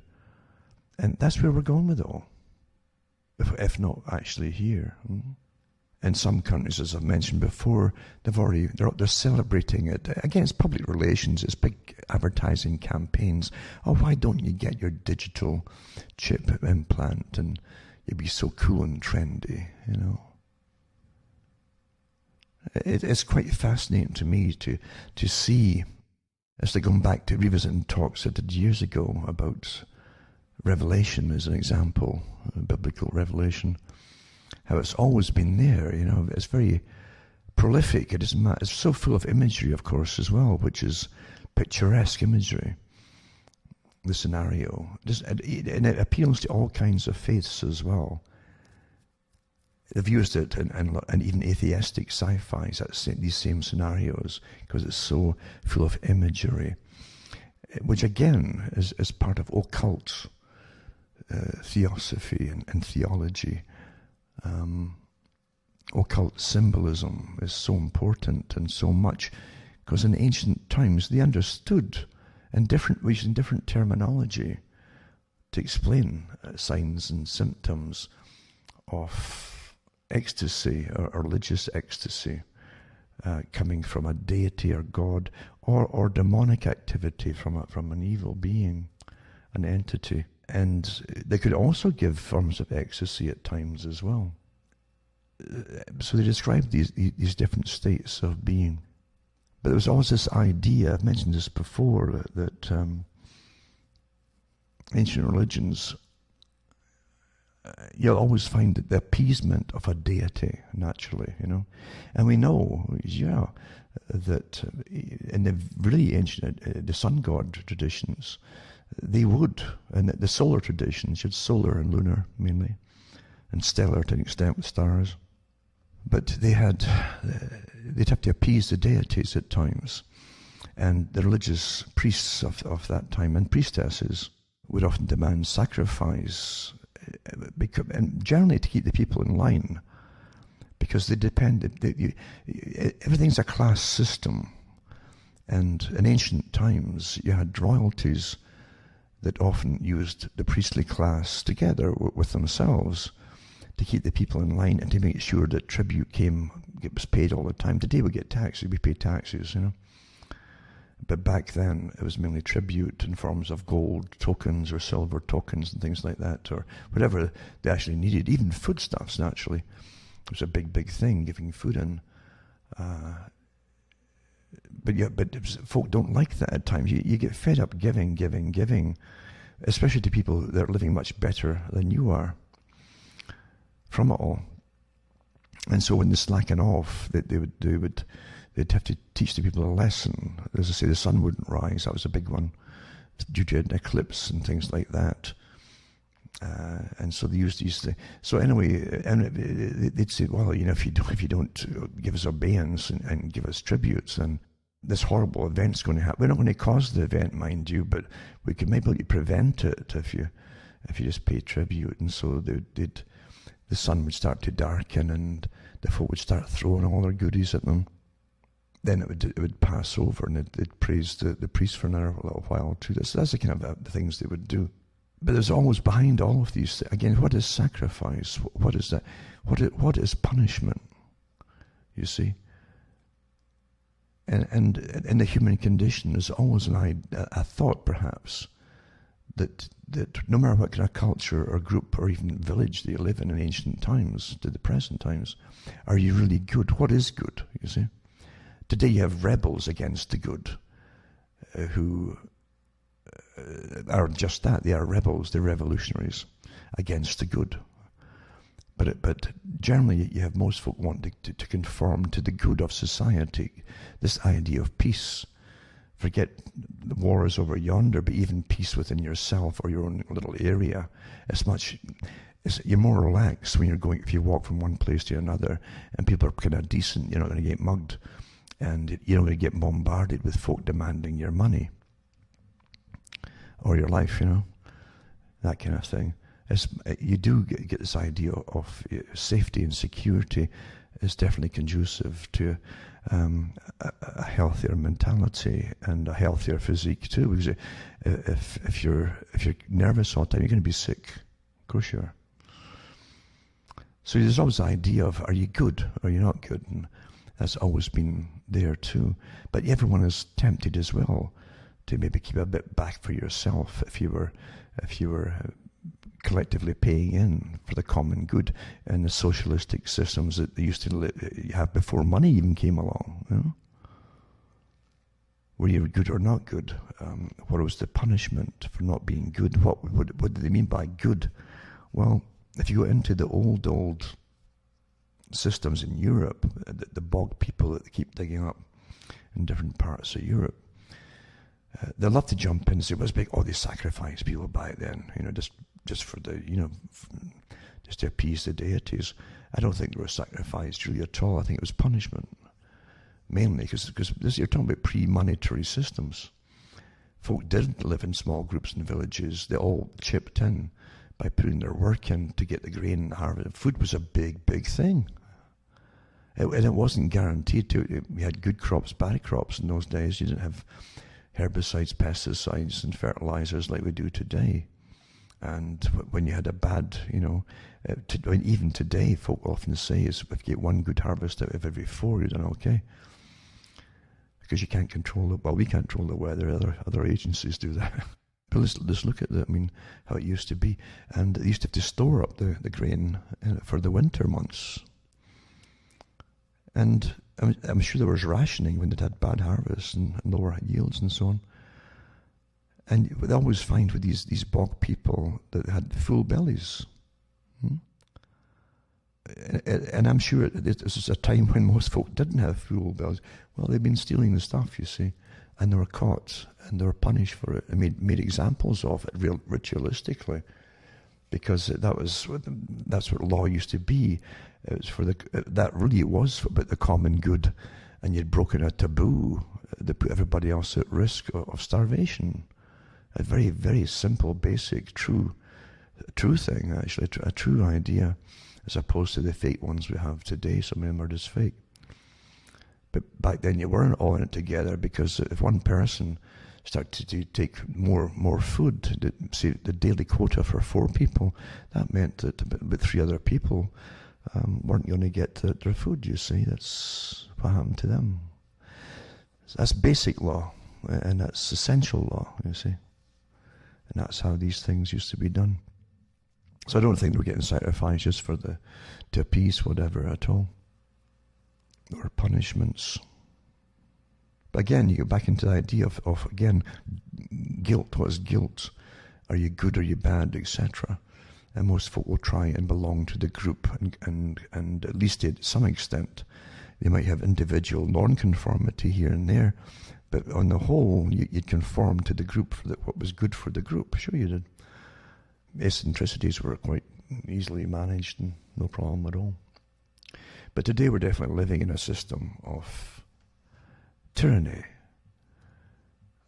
where what I've talked about, they understand that and much, much more of group behavior, and how you're into a system where they're using the gods now are computers, of course, and the Ethernet and internet and all the different programs that manage your daily lives. And folk are hooked and addicted to them, and they can't imagine a world without them, even though that many of us grew up in a system where you didn't have all this stuff. And inventories were done very well and very effectively and efficiently with pen and paper, And it wasn't tough to do that at all, in fact. And it gave a lot of people work, by the way. And work is very important, because without work, there's very little self-worth left eventually. Purpose is very, very essential to mental health. Something the elite also know. They can put you into utter depression collectively. And they've done studies on this too, and how to bring it in, and then how to manage it during apathy, because it's apathetic behavior that means you're conquered, or you're on the stage of being totally conquered. That's what they want from you. And compliance is easier to get when you're apathetic, and it's a stage you get to where you're desperate for help, and then they'll come out with something with conditions, then they'll jump at it, you see. It's... The whole system is at war with you in this day and age. You don't have the religions that they had to follow themselves at one time upon the people. You can scoff all you want. And whatever you get about Middle Ages and so on, it comes from entertainment. There's always been a war with religion. It's modern entertainment. And it's been very effective. Just to show stuff and all this. Look at that terrible priest in that movie and what they did. But in reality,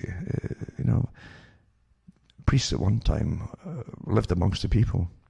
Most of them. Often they would go off to battle with the people too. They'd be in big battles with them. In Scotland that happened, They go around with the soldiers and sometimes participate as well. And deal with the aftermath. That helped as well.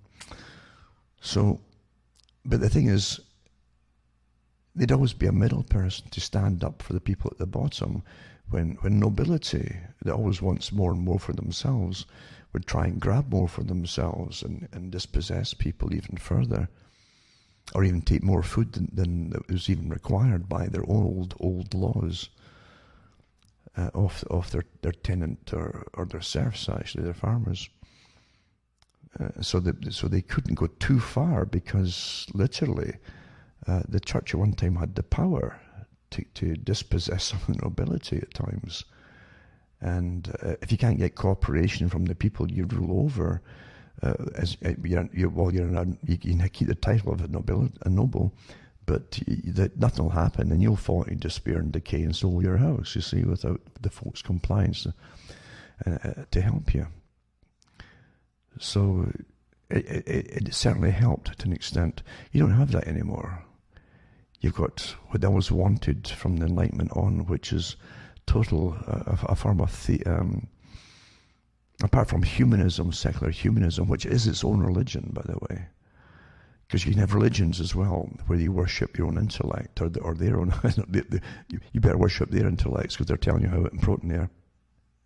And now you have problems, because, like Nietzsche said, they say when God is dead, nothing will be impossible anymore. Things were unthinkable are now not just thinkable, but doable.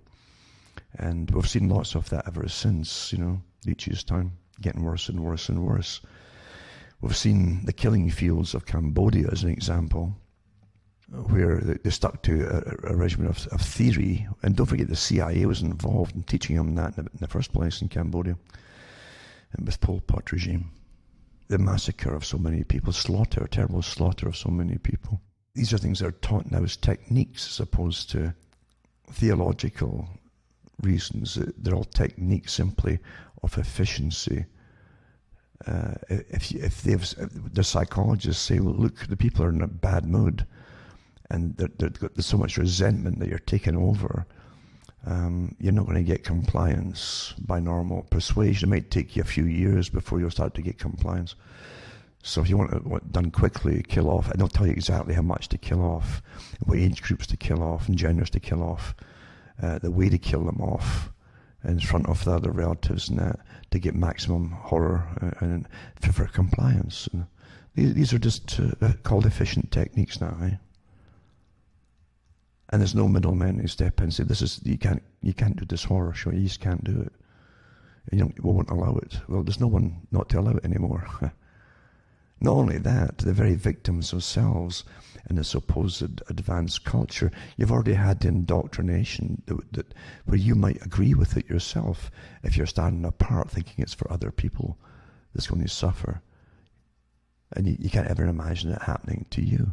But mentally, you don't realize, no, you're prepared to agree with it if it comes your way, and it'll happen to you. There's nothing that happens today where they don't prepare you mentally for, even if you're not completely consciously aware of it at the time. But you are prepared for it, subconsciously. And that's the technique of perfection of control and management of the general public. It's very effective, very efficient. And today you have the terrific methods, I've said before, with the media. The media that before this COVID-19 came out was thoroughly discredited. It had nothing to tell the public. The folk, they were scrambling to get money and asking for money and donations and subscriptions because no one was following them. All you had was sports and celebrities for years. That's what they called news. And they were getting handouts by the same characters who rule over you, the big corporate, well, we know many of their names, who are running them. They're there for control purposes. They always were, you see. And they come back into their own during the wartime scenario of COVID-19. And then they lie their teeth off to you and deliberately terrify you. Don't forget the Sage Group in Britain that employed the subgroup that was meant to terrorize the public and gave the orders to the media to increase anxiety by exaggerating the stories. This is published information from the groups that did the jobs. And you're going to go back and listen to the same liars again? Or you'll just scour the internet looking for people that will agree with you here or there as you desperately look for little ways out, you know, left and right and up and down. Never realizing that now the internet is polluted with characters that belong to many organizations, CIA, 77 Brigade and so on. They'll all come out with saying the things which you know already, even mirroring your fear. They mirror your fear, you see. And they'll say the right things to make sure that you keep, and then they'll bend you off into some other area until you're ridiculed, you're being made. You'll be looking for little green men or something, yeah. Or you'll be, but regardless, you'll be neutered. You won't be. If you lose your reason through it all, you've been neutered and you've been psyoped, and you don't even know it. And yes, they do put lots of them out there now. Lots and lots of them, unfortunately. All kinds too. Whatever flavor, again, that you're into at the time, they've got it ready-made for you. And they have the characters out there, well-funded. Some are almost professional in their presentations. They just start off that way, just out the blue. And folk don't perceive the little giveaways, you see, that should inform you as to something bigger behind them. And I could go on about some of them that I've run into myself. They even paid not to have me on the air in certain places. And these are the leaders that they give you. Yeah. But anyway, so out there it's nothing but warfare. Sure, it's warfare, absolutely. Complete warfare. And you've got to start thinking for yourself. You don't need to know an awful lot. Just the basics. The elite wanted a global reset, they called it. They had lots of publications before 9/11 came along saying they were disappointed. The World Economic Forum said themselves at their meetings, they were disappointed at how the public and society and small business had rebounded after the last crash after 2008, because they wanted to bring in gradually a more controlled system over the planet, in a global system with a globalized structure of management, using 2008. But literally, the States and small businesses and elsewhere across the world had rebounded and taken on, and that they really ticked off about that. They said that in their own reports. And they wanted to give you stage 2 of the crash of 2008. The first part was the initial response to 2008, the bit of inflation, etc., and all that kind of stuff, and higher taxation, up when the prices of basic commodities, which stayed that way and got higher and higher to the present day. But they wanted to continue it. And they couldn't do it so quickly if more folk were just where we're working. They can't get the control over you. Along comes COVID. And bingo, there you are. That would fit the bill again, eh? So you don't really need to know everything, naturally. You can't know everything. And look at the incredible data getting spewed out like a machine, just turning it out, every day. From all different sources, by the same media that's lied, doing the same lies again, naturally. And the more testing they do, the more they're going to find fragments of dead viruses. And say that, there's more cases. And of course the cases are not sick, and often they're not infected, in fact, active infections. But reality has got nothing to do with it. From the same lying media, they help destroy your economy. Because that's the big agenda, is destroy the economy and bring you into a new world order, naturally. And world is the key to it. They want it to be world management. And how do you get that to happen across it? When you create chaos across the planet, food shortages, starvation here and there, publicize that and say, who would have thought we'd ever see starvation in Americas or in Europe? And yada, yada, yada. Until the folk will literally, bless them, as they pump you full of vaccinations on an ongoing basis. It isn't going to be just one shot for this, it's going to be all vaccinations. If you look up the WHO's agenda, I did this years ago. I'm looking at them right now, in fact, from years ago. And I've still kept the old ones there on their schedules for giving you annual boosters for a whole bunch of vaccines that you've already had and things you've never heard of yet. So you'd be a pincushion for the company. You're a part of the product now, you see. And they need you to get profits, so you're going to be a pincushion. Mandated, you got by a law to take their product. I mean, that's quite the feat, isn't it? Can you imagine if every gardening store or the government says you got to use this particular this company's shovel or spade or garden fork, or we're going to fine you. You got to use theirs. But here you go. Isn't that amazing? If folk can just stand back and see for what it really is, true fascism beyond anything you can imagine. Eh? And you'll want it. I want that garden fork. And thank goodness I didn't get any other one. Eh? Oh dear. But that's where it goes. So all you do is don't forget the lying media, and you can never trust it.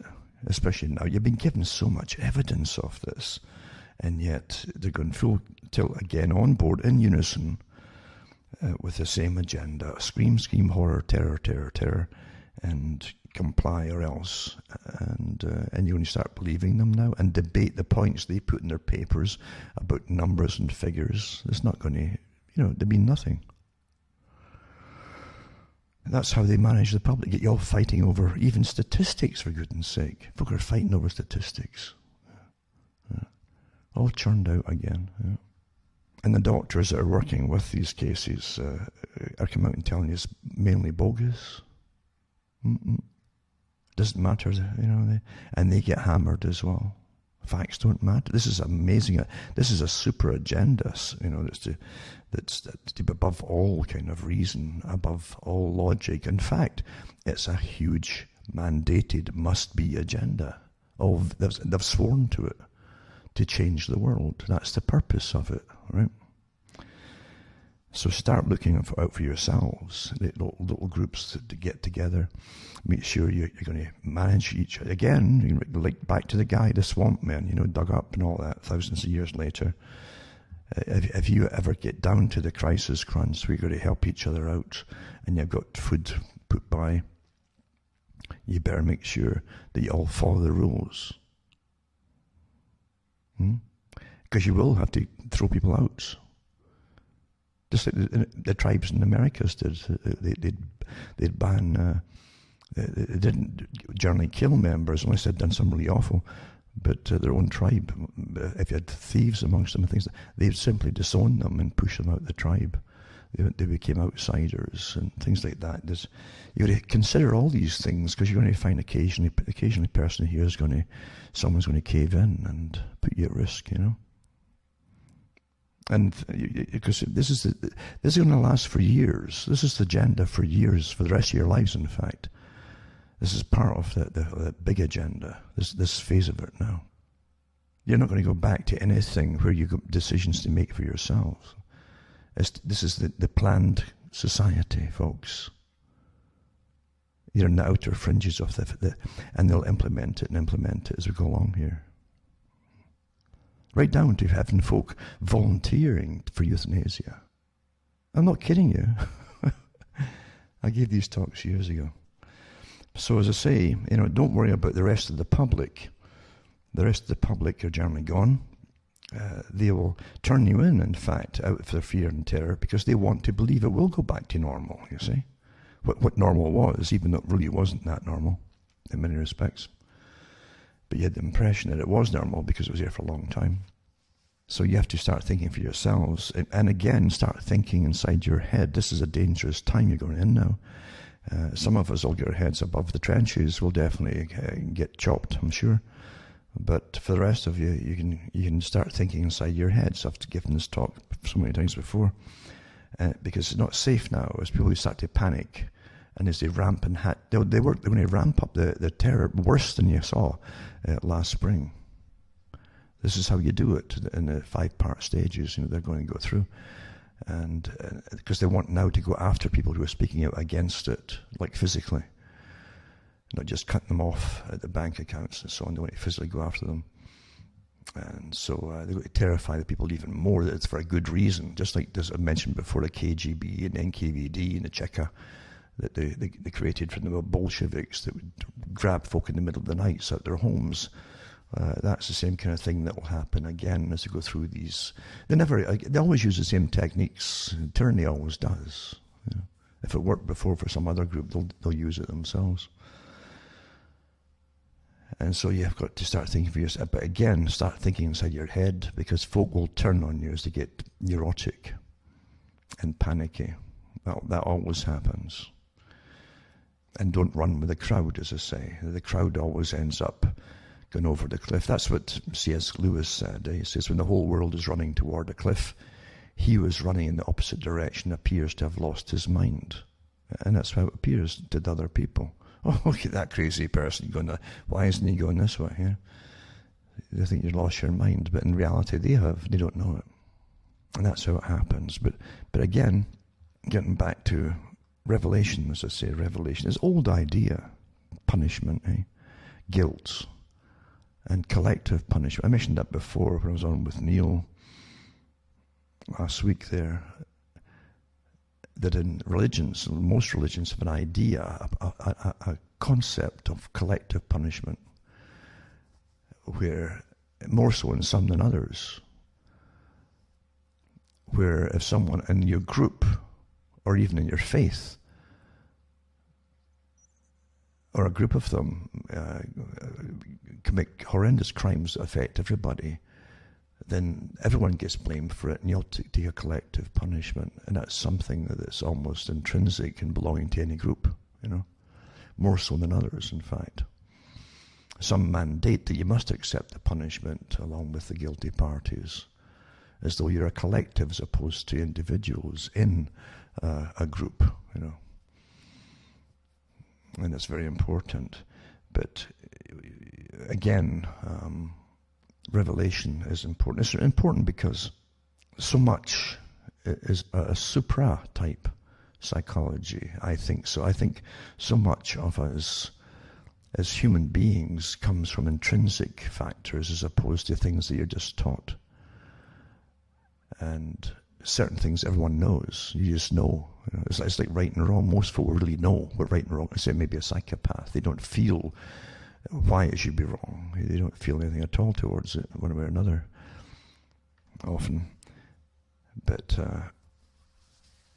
when you look at Revelation, you definitely get the idea of imagery. Now, imagery,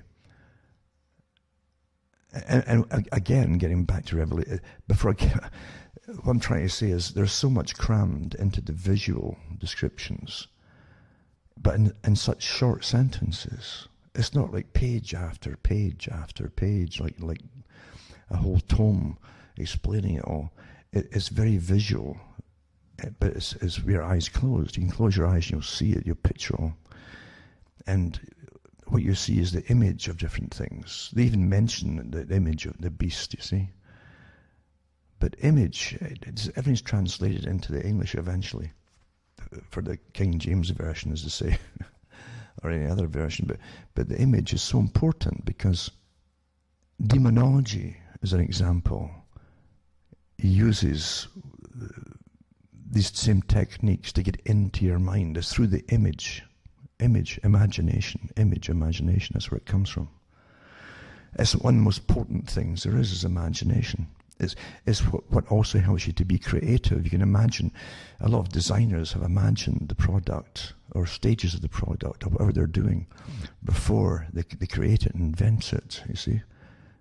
Before they even touch it with paper or put on paper, it all works out. And I often, if I was fixing engines, I don't like buying vehicles generally, but now I'll have to have time to fix them. Or get a vehicle, but I always had pride in fixing my own, and some of them are rebuilt engines, totally everything, every single thing in it. I even reboard them myself, and fit cylinder by cylinder, pistons per cylinder for each cylinder, and until they're better than the factory specs.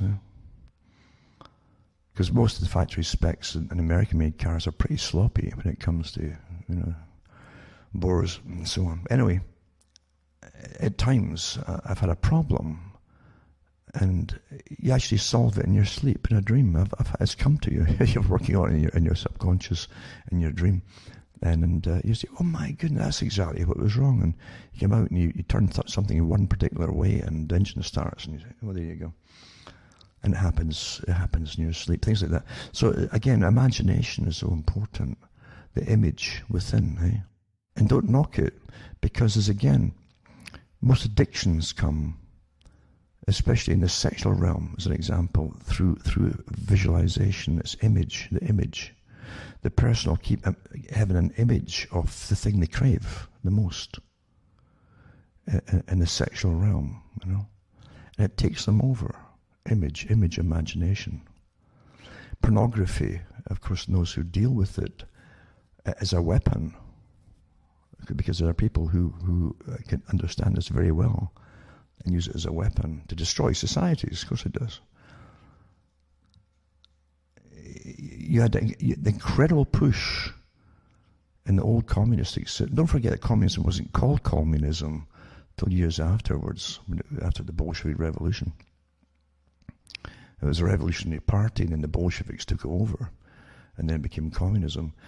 But you remember that as we're leading up towards it, and it's freedom and so on, and suffragettes, and a lot of them went over to Russia, by the way, to live. A lot of them actually had more in common with them, over there.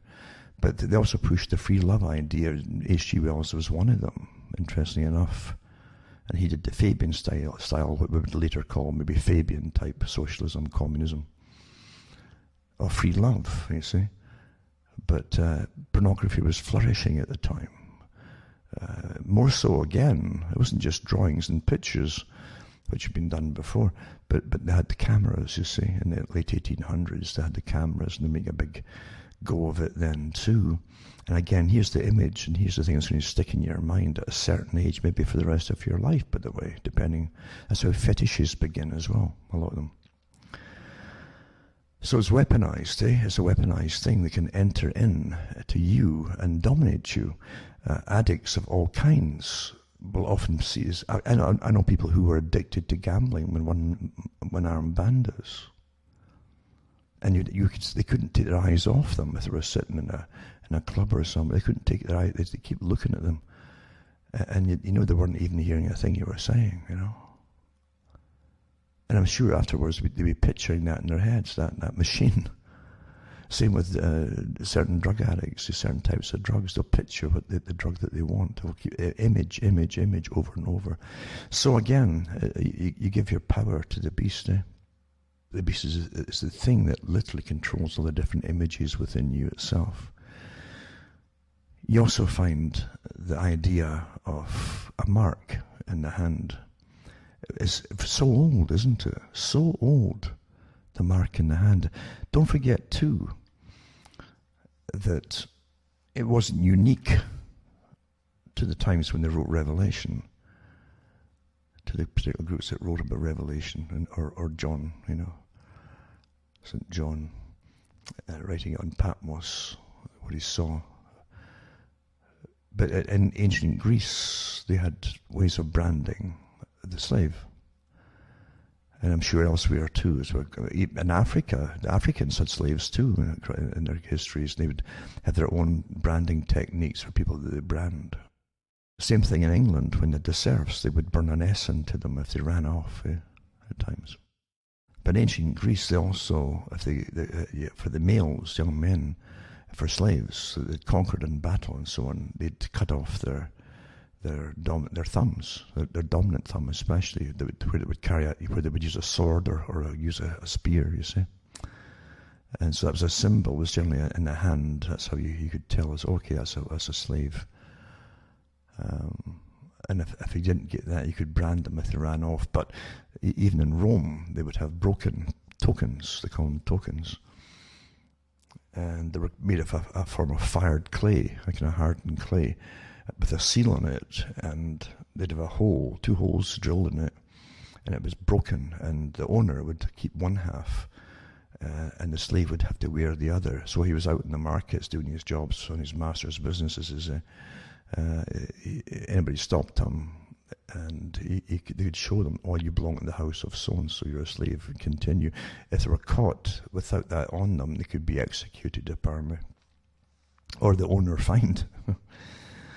So anyway, this idea of marking is very, very old indeed. But this one, Revelation, was always the mark. You see, a mark, an inscription, a written thing is what it means. It's not just something that conveys something in a literary sense. Now, these little chips certainly do that, because they get a print up of everything that's in them and what is collecting about you, And now they brazenly talk about it. I remember doing the ones years ago when they were testing out for a club at the time. That was how they introduced a little chip under the skin, and how the cool characters who joined the club could show off by just swipe their hand across the machine, and the cost of the drinks and that were deducted immediately. And they're doing the same thing again, of course, but it's going to go into the stores. There's also one where, you probably saw it last week there. It's almost like a phone that's inserted in some kind of holder in the stores, and it's going to take your palm print without your hand touching it for the COVID. Isn't that wonderful? Yeah. And I'll say, oh, here's a beautiful thing now, so you can just swipe your hand, it'll read and identify that as you. And you know darn well that someone is going to take off. Here's, close your ears, folks. If you're saying they're going to cut off the hand here and there, it's already happened, by the way, for other. You've even seen that in movies, where they take certain, even the eye in one of the movies, to get into secure. But the thing is, that'll happen. That's happened already with thumbprints, right? With the cut off thumbs for different things, get into security buildings and so on. And there's other ways, too, of duplicating that print once you have it, especially when you're not touching the machine, right? And so they'll say after a while, well, yeah, it's good, but, folk can get round it and steal your identity there. So obviously the next step is just to put the darn chip in there, and there you go, that's you. Step by step, they'll lead you to, oh, for goodness sake, just make me safe, right? And then there you go. And these chips, by the way, aren't just the little passive ones that you have to be within about 6 inches to get scanned or something. With the super sensors now, they can actually pick them up quite a distance off. And this is your brave new world. You're marked. You're owned. You understand that? You're owned. Especially when you can't go out. And again, you can't buy or sell. You could even buy food for yourself without your proper COVID passport, which is eventually your immunity passport, which is a permanent, lifelong passport. I mean, who is following? You got to say to yourself, now wait a minute here. Either revelation, I've said this so many times in the past, is a prophecy of something that's to happen, like whether you like it or not, it's going to happen by itself even, which is a form of destiny, preordained. Or else someone's following a revelation like a blueprint. And maybe it's both. Because the people who come up with these inventions and try to push them, they're well aware of the religious connotations here. They're well aware. And I'm sure they're smirking about it and probably think you're all silly idiots for believing in it in the first place. But but the fact is they're doing it. Where you can't buy or sell. Do you realize this has never been done in history before, where your governments are going to order you to go along with all this stuff, or get confined to your home at the very least. But you can't go out and buy or sell ever again in your life unless you comply here. Do you understand? You can't comply with this. You cannot comply with ultimate tyranny like this. Because that's what it's meant to be. The COVID is just an excuse for all. And once you do it, you're then owned. You're literally owned. You have masters who own you. It's all branding in one form or another, isn't it? A chip's just a brand. Tells them who you are, who owns you. When you lose the last bit of humanity in you, forget all this efficiency. Oh, if you fall in the hospital, we'll know who you are and what you've got. Rubbish. They know that anyway. I've just mentioned it. But the fact is, you cannot go along with this stuff. You can't. There's definitely massive evil behind all. The people who designed this, the thousands, a system where thousands of folk have already died, not from COVID, but because of the response to it. And they can't get into hospitals. And they were told to stay at home if they had heart attacks and die. Can you believe? What are these creatures that look kind of human that have done all this? There's something else involved here. If it's just the state of humans who will do anything to keep their jobs,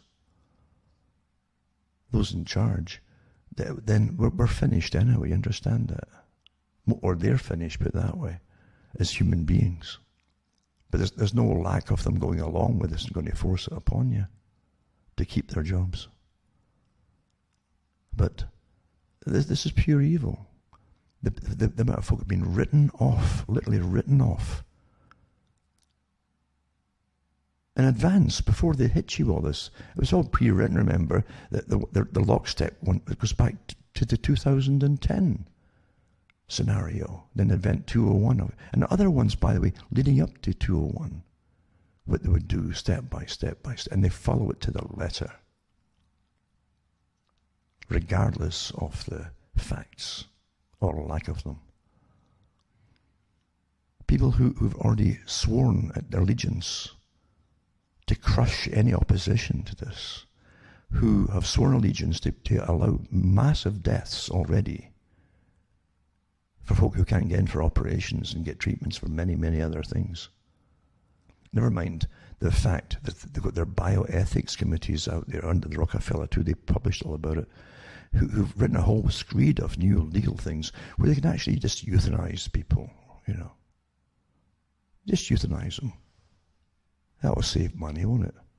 And then you won't have to waste all your precious medications, which you're not giving the folk anyway. You understand, there's a lot of horror shows simultaneously going along here with this agenda. And you're looking at hell, whether you like it or not. Absolutely. Absolutely. It's just, but these characters exist. And some of them you even vote for, whether it does any good one way or another, who cares? You vote for these critters. I'll give an example of the characters out there. And everyone's been prepped over the years into forms of the occultism and magic. You see, that's what the whole Wiccan thing's about, and little witches on TV, whole series of them, and and Buffy the Vampire Slayer, etc. Getting folk all into this idea of the occult, which again they tell you is really a joke. It's just entertainment, eh? But well, it's an entertainment where it ties right in, by the way, with bioethics. Believe it or not, bioethics: who should live and who should die, who's worth saving, who's who's not worth saving, and all precious medications. We can't give it to all of them, Really, really, of course they could. This article here is quite amazing. You think it was a joke initially, but it's from the Huffington Post, which might be a joke these days. But the death of Justice Ruth Bader Ginsburg pushed me to join the Satanic Temple. And it says, I'm a 40-something attorney and mother who lives in a quiet neighborhood with a yard and a garage full of scooters and soccer balls. I'm not the type of person who would normally consider becoming a Satanist, but these are not normal times, right? And there's a picture there, of course, of the deity, a Baphomet statue, and two children looking up at it, you see. This is the statue, bronze statue. And it says a Baphomet statue in the conversion room at the Satanic Temple in Salem, Massachusetts, on October 8th, 2019. That shows you. So here she is. She's a 40-something attorney, right, and mother. Like so many other women in the U.S., when I learned of Justice Ruth Bader Ginsburg passing, my first reaction was not grief but fear. I fear that American citizens are inching closer to living in a theocracy or dictatorship, and that the checks meant to prevent this from happening are close to eroding beyond repair. And of course, everybody's, I'm sure, is wondering what they're talking about here, because Ginsburg died, eh? And then you think, well, a lot of them have women's issues and a right to abortion and so on, and that she thinks that a theocracy is going to stop this from having abortions. That's what she's thinking here. Ginsburg's involved in something else, a religion itself, that's for abortion. She doesn't even know that. Anyway, it says, when Justice Ginsburg died, I knew immediately that action was needed on a scale we have not seen before. Huh? Our democracy has become so fragile that the loss of one of the last guardians of common sense and decency in government, less than 2 months before a pivotal election, has put our civil and reproductive rights in danger like never before. And so I've turned to Satanism. Right? And it goes on to, this article goes on to talk about Satanic Temple.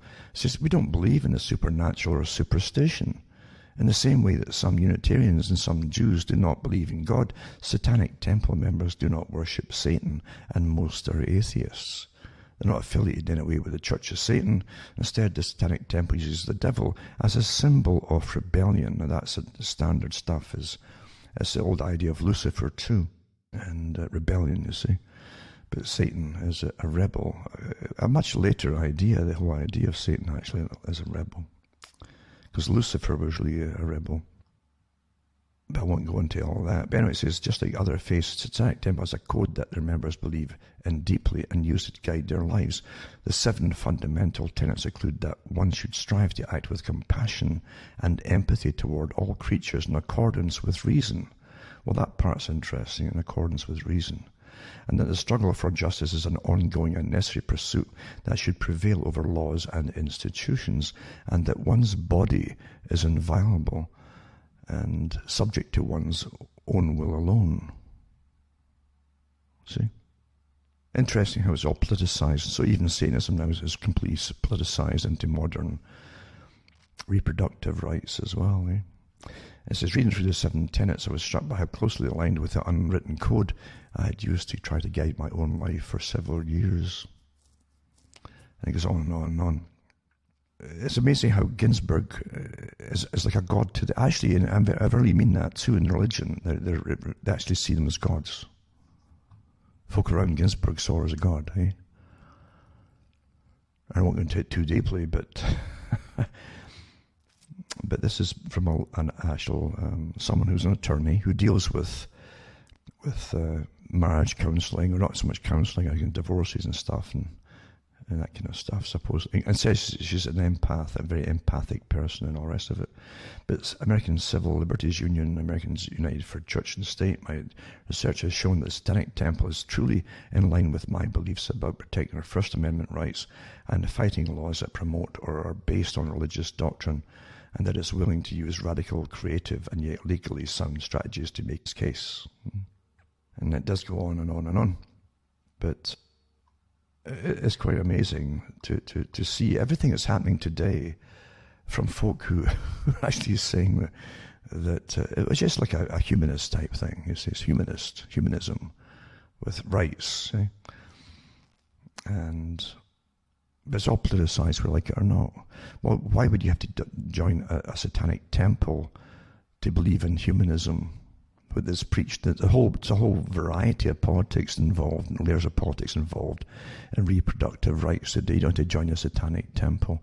And then you go into the history, of course, the satanic temple, and you find out the founders of it and so on were actually members of American intelligence psyops agencies and all this kind of stuff. It's quite amazing, isn't it, really? But folk fall for all this stuff. They go into it and fall for it. They got the Baphomet with his as above, so below idea. That's what they're on about here.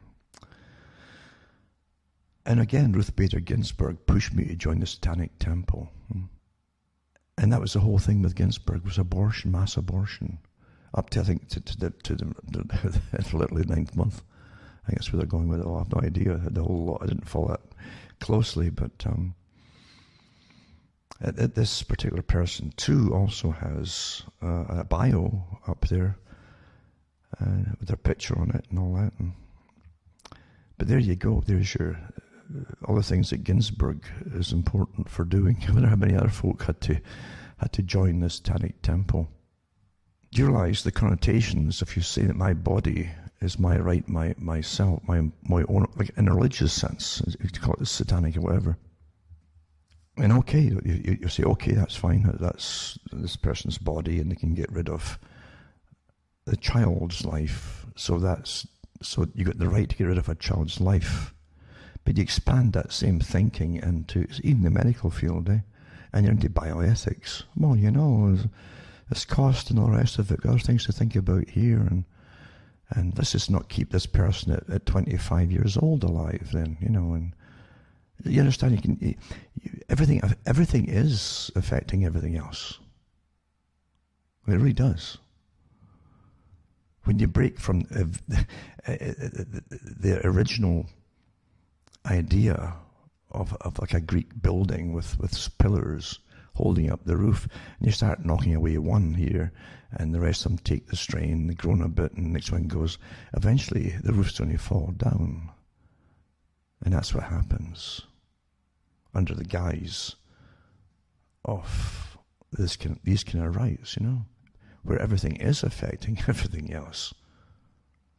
Because when you have people who will quite happily, eventually, and there's lots of them out there, think nothing of what they're doing, or the consequences of what they're doing, and what happens from what they've done. Again, there's no responsibility anymore, you see. That's what the idea is behind it all. The state will take care of problems. Have no responsibility for your own actions or the consequences. Because that's where it leads to eventually, is now you have a medical profession where a good part of it is to do, starting with abortions, then you end up euthanizing the elderly.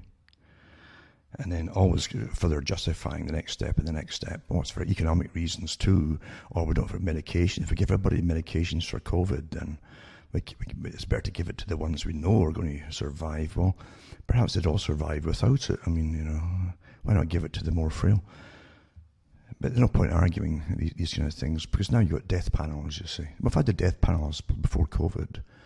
Is this because they see private corporations have been getting in the business of hospitals for an awful long time, and a lot of the countries like Britain and elsewhere, and Canada, and they end up making the rules for highest profit, you see. That's why no matter what the operation is now, they'll have you getting out of the hospital before the stitches are even taut in your in the actual site operation. So it's before the stitches are actually even finished, they're getting you out there, hobbling you out, get you out the place, and profit for beds, you see. And never mind the massive profit from subsidising the empty hospitals during the COVID idea, because most of them were actually pretty well empty. We know that too, but you don't forget the real facts as the papers go back into your lying overdrive. But yeah, back to the Satanic Temple, everything affects everything else, of course it does. Until eventually, and it all works on behalf of the people who own the system. People who, at the bottom, who follow these, they never figure it out, you know. They never do. They're in it for personal power, you know, all the time. Yeah. It's just astonishing to see it happening. But yeah, they worship people, you know. And don't forget that there are religions where people are gods, eh? And gods obviously can do anything they want. And even the ones who say, well, we're really just humanists. And, well, yeah, even at that, look, the manifesto, Humanist Manifesto, is the same thing as this woman's claiming as the satanic one here. The church is saying the human intellect has a right to decide. And therefore, well, the better people, the people with the most intellect should do the deciding, obviously. Yeah, there you go. Dang. There you go. So, yeah, that thing you're seeing is just a statue. You know, and yeah, we use that term Satan just because it's, you know, it gets attention, but it's astonishing to see everything manifest, and even they make excuses. Satan, remember, in Hebrew, had the idea of a different character, really. Satan was created by God, right? As a type of, he'd be like a district attorney in American movies who would set up sting operations. He'd try to tempt you into committing the problem, or like our own agencies do when they're setting up terrorist stings. They create the sites for the young guys to get into. They give them leaders that they can recognize, and they're one of ours. And then they set them up to do a sting and supply them with explosives, even dummy ones and so on. And then they go in and arrest them. Well, that's kind of what Satan does, you see. You want this, don't you? Well, why don't you go and get it? I'll help you, whatever it happens to be. And then he would stand in front of God as the accuser, and he'd accuse you in front of God for what you did. If you trespass, you broke that sin. You made that sin happen. And that's how Satan was. Lucifer was different. Lucifer was a rebel, you see. And there's a bit of crossover between the two, Lucifer and Satan, because they say in the beginning, and the idea of the perfect system that was made in Eden, this idea of a perfection, then Satan was there, and Satan tempted Eve. And it's true enough, that's why they'll say that without Satan and Eve wouldn't have broken the laws, and breaking the laws meant that she was given consciousness to an extent. Good and evil was knowledge, you see. And she broke the laws, so she was the first rebel after Satan, you see. But the real one and deeper theology was that Lucifer was a chief angel, chief of different things, an overseer. The connotations too of the arts, music, things like that, the leader of these particular realms. And this is the one that fell with, there was 2 million of them supposedly fell. Higher angels that became literally the demonic realm, with a myriad of lesser ones, beings, of course, alongside that. However, as I say, people often get confused between the two, because there's definitely a crossover between the two. But it's quite interesting that much of what they put out today as Satanism is different from, say, Middle Age type Satanism, which is well described by people who were caught in ceremonies across Europe at different periods. And you can't, here's the thing too, you couldn't really be a Satanist unless you believed in Christianity. Otherwise it'd be meaningless, you see. This actual concept, that particular actual concept is opposed to Zoroastrianism. Anyway, the rebel is what they adhere to. It's the same thing too. If you look at the revolutionaries like Antifa, break the laws, break the rules, break the system, break. They never tell you what they're going to create, you see. The idea is to break everything, to destroy, to burn. And the destroyer, that is the function at the moment. Everything's wrong, let's destroy it. But they don't know how to replace it or fix it. And above it all, you have the higher groups that manage them and fund them. Of course, they know exactly what they're going to bring in.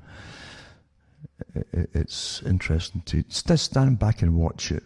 Just watch it. All being put together and funded and managed, and professionally managed, of course. Giving the impression, you'd think from outside, people would think that the whole of America is burning, which it isn't.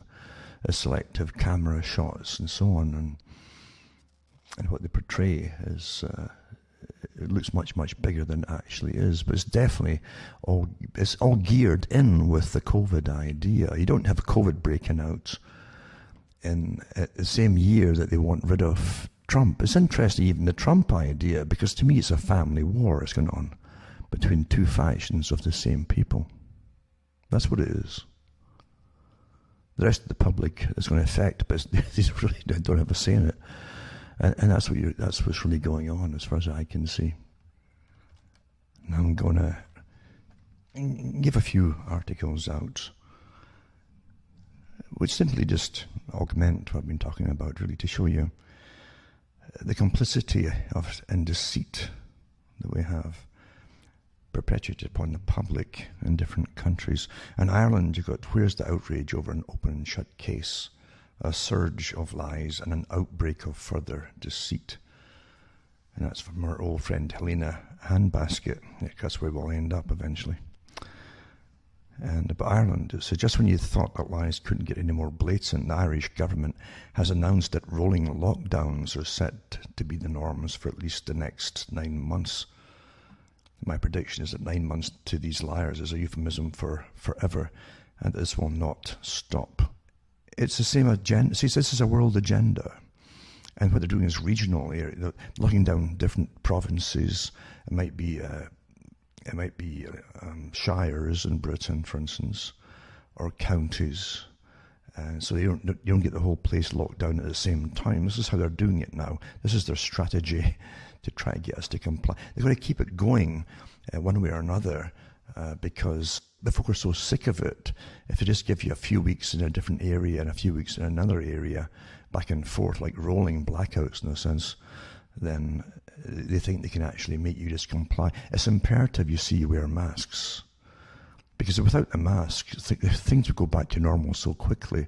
You would actually see people's expressions, you'd smell at each other, you would get much closer. That's what happened in the summer, and folk were fine and healthy because of it. And now you get back to the mask is a symbol of something, macabre out there. It's so scary. And we're all scary wearing the masks. And so it's always in your mind, because it's got a whole agenda to push through here. Nothing to do with the virus, obviously. But I'll put these links up, remember, too. The problem, too, with Ireland is like Scotland. It's so compromised. It always was, Scotland. It was compromised with people inside their own countries that would sell them out so quickly, in politics, etc. And once you're into socialism, and then you're up to your eyes in the hawk to the World Bank and IMF, which Ireland is as well. Then, of course, they'll make you obedient to do it. Because this is all obedience to a higher authority. And the higher authority is the World Bank, IMF, the Bank for International Settlements. They're all this private conglomerate. They're part of the group that runs the world. And that's what they were set up by themselves to do, was to help rule the world, you see, and plunder it at the same time. So the countries are under the thumb through debt, have go along with it one way or another, and their politicians, their civil servants, and their police, unfortunately, in Ireland and Scotland, you almost say they're a different species from the public now altogether. They're total sellouts, and they've already sold out their own people, so they're sellouts. They're different species. So they have nothing in common with you anymore. And it's the same thing when Scotland had the unification of the Crown with England. It was never really ratified. These higher judges, it's like a high court, you might say, of Scotland, met and discussed it, and they simply went home afterwards, kind of adjourned, but they didn't come back and sign anything. And so for a couple of centuries, everybody was joined at the hip with England and the Crown. And it wasn't until a few years ago, in fact, that was admitted. So because they came out with the original things that were started, the actual laws that had been not signed but promoted and used for the discussions, and they hadn't been signed. It's quite amazing to see how they obviously just paid off the judges big bribes, and they conned the public into thinking it was all legal. And technically it couldn't be made legal because of the laws of Scotland at that time. But that's what you get. You folks selling out all the time, and they belong to these organisations. It used to be Freemasonry, of course, but now you have again the Royal Institute for International Affairs and a whole bunch of related, very well connected, related organisations. They're all really just like sparks of the same fire, and they go along with the whole agenda. And they get well rewarded, these characters, for doing it. But so I'll put this one up. And also, Quebec in Canada returning to a stepped-up lockdown in two of its biggest cities. And the Premier of Canada's most populous province said he's looking at all options after Ontario reported a record number of new cases. So again, here we've got the same rubbish across the planet, record number of new cases. And these newspapers are just churn out this rubbish. They know they're prostitutes. It doesn't bother them, and the psychopaths that they have working for them, or even on television, it'll be the same, I'm sure. But they know that. They're not ill people. And again, these swab tests are rubbish. They're a joke, actually. They admit it. On the one hand, they're a joke, but it makes no difference. They keep going on because agenda's agenda. See? And the more you test, the more particles of dead viruses you're going to find anyway in society. All kinds of viruses are going to come out. There's particles. It's positive. So it's particles of DNA and dead cells. And it makes no difference. We're going to flatten the curve again. Oh my goodness, flatten the curve. Or the hospitals we don't want them to get overwhelmed. Eh? Well, they weren't before. Another thing too is they know it's getting weaker. Whatever is out there, this COVID idea, is getting weaker. It's mutated into weaker strains, and folk are getting more resistant to it anyway. And another one too, it says, Lily, no need for another lockdown in Ontario, Canada. So it was Dr. Maria Van Kerkhove from the World Health Organization said that COVID-19 could be dealt with without resorting to new lockdowns. Then on Tuesday, Canada's Chief Medical Officer, Theresa Tam, said a new lockdown wasn't needed. Now a group of 38 doctors, mostly from the Toronto area, are calling on Premier Doug Ford to head towards a lockdown again. It's a great thing, science, isn't it? Especially when it's all made up by imagination. Yeah. So the WHO said it could be dealt with without a new lockdown, and even Theresa Tam, that's on the board, by the way, at the same time, the WHO as well, says it wasn't needed. Then a group of 38 doctors merely. I wonder who paid them off, eh? I'll just see who the names of them are. Wouldn't you like to find out who they are, what they belong to, organisations, eh? So the doctors released a letter calling the Premier to shutter a range of locations, including dine-in restaurants and bars, nightclubs, gyms, theatres and places of worship. Don't them all, just shut them all down, eh? So far, Ford is saying no, but he's feeling the pressure. On a daily basis, reporters are asking Ford why he hasn't locked down the province already. Why are there reporters? What qualifications do the reporters have here, eh? There you go. I'll put this rubbish up too. And then you've got another one. It's Ontario reports 653 COVID-19 cases as new public health measures take effect. Oh, it's from the Toronto Sun. My goodness, eh? So Ontario Chief Medical Officer of Health, Dr. David Williams, looks on as Ontario Health Minister Christine Elliott speaks during the daily... They're all talking about God's, eh? Why don't they say that Ontario's Health Minister Christine Elliott spoke rather than say, this guy looks on, eh? Is this a worship thing or something? And don't forget, the more they're putting out hundreds and hundreds of tests every day, more. So you only get more coming out back positive. Just particles, you see. Nothing to do with... And it says, and 41 deaths related to coronavirus. But Health Minister Christie Elliott says, listen to this one. Listen to this, eh? 653 cases of COVID-19. But you're going to find them, even if you've got common colds or even had a cold, even if you've had a shot in the last few years, you're getting up positive. But regardless, 41 deaths. Eh? But the Health Minister, Christine Elliott, says an ongoing data review at Toronto Public Health is at least partly responsible for the spike. Eh? Says some cases and deaths that occurred in the spring or summer are only being reported today. Let's close down the whole economy, cause suffering incredible. But let's just have it such a... It's so chaotic, it makes no sense at all. Eh? The same thing happened on Friday when Ontario reported an all-time high of 732 new cases along with 76 deaths. So it says there are now 53,633 confirmed cases of COVID-19 in Ontario. But it says the province was able to complete 46,254 tests in the previous 24 hours, but nearly twice that number, 91,322, are still listed as under investigation. They're way behind. It's such a farce. It's a farce. Eh?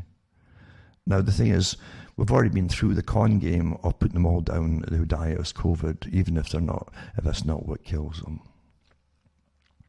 So we're back at the same con, and I will not play along with the farce of it all. It's so disgusting what they're doing. And Ontario developing last resort guidelines in which patients to prioritise if hospitals are overwhelmed by critical COVID-19 cases. Now, I did this one in March, this article, but it's to do with bioethics, eh? Last resort guidelines. Here's your humanism here. Here's your Satanism here, you see. Let's be practical about things and, decide who lives and dies, eh? That's from March, remember. And it was printed by the Toronto Star, I think it was Toronto one. Suggests the province is taking steps to prepare for worst-case scenarios. This is in March. Already playing out in hard-hit regions such as Italy and New York, where COVID-19 wards are overflowing and doctors are being forced to ration life-saving interventions like ventilators. More folk get killed on the ventilators, as you know. It's so sad, the lies that are being churned out, though. But here they go back to the same ones, eh? And they're even just now using figures from the spring to put down, to pad the numbers again. They were padded back then. And Canadian judge rules 2 doctors. See, here's your humanism, Satanism, right? Canadian judge rules that 2 doctors can have patient euthanized even if many doctors disagree with it, right? So if 2 doctors or nurse practitioners approve a death by lethal injection, that's what you should give prisoners who have done something wrong, eh? They do it to disordinary people now. It doesn't matter that the other doctors or nurse practitioners' assessments disagree that the person qualifies to be killed under the law. Killed under the law. Patients, right? This is where it always ends up, folks. It's meant to end up this way.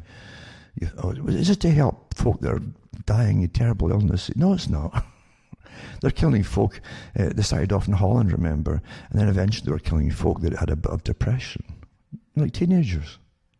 How many teenagers don't get bits of depression occasionally? Huh?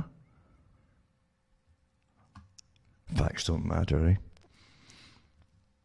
So it says, when Canada's Parliament passed Bill C-14 legalising euthanasia, I think it's MAID they call it, the legislation required 2 doctors or nurse practitioners to agree that a person qualified for death by lethal injection. As long as 2 euthanasia assessments approved the death, it doesn't matter if several euthanasia assessments determine a person doesn't qualify under the law. It's all to do with law now, nothing about morals. And Catherine Sorensen believes that her husband of 48 years, who was approved for euthanasia, even though he received conflicting assessments, is not dying, has questionable capacity, and is delusional about his medical condition, right? Catherine's lawyer, Hugh Scher, sought an injunction to prevent euthanasia death based on assessment by a physician, an affidavit from a physician who has known her husband for years, and Catherine's affidavit. These affidavits state that her husband is not terminally ill, that he has questionable capacity to decide, and he has delusional beliefs concerning his medical condition. You mean maybe think he's dying? Yeah. Today, the Nova Scotia Court of Appeal decided that there's no role for courts in the review of the MAID eligibility assessments. Parliament consider and rejected a role for judges in the pre-approval or review of eligibility assessments. So Parliament made clear that the role rests with approved healthcare assessors. So there you go, you see. Well, we're not responsible. It's up to the people in the healthcare if you're going to kill you or not. Don't get sick is the message. If you do get sick, keep it a secret. Because it's not safe anymore, folks. I hope you understand this is a brave new world you're in. It really isn't safe anymore. It's a very evil, cruel system we're in. It's anti-human, and it's getting worse all the time. It's designed to get more or less human. So that's one article, one of many actually. I've got lots from different countries and but the same kind of thing. And Canada, of course, is on that slippery slope as well.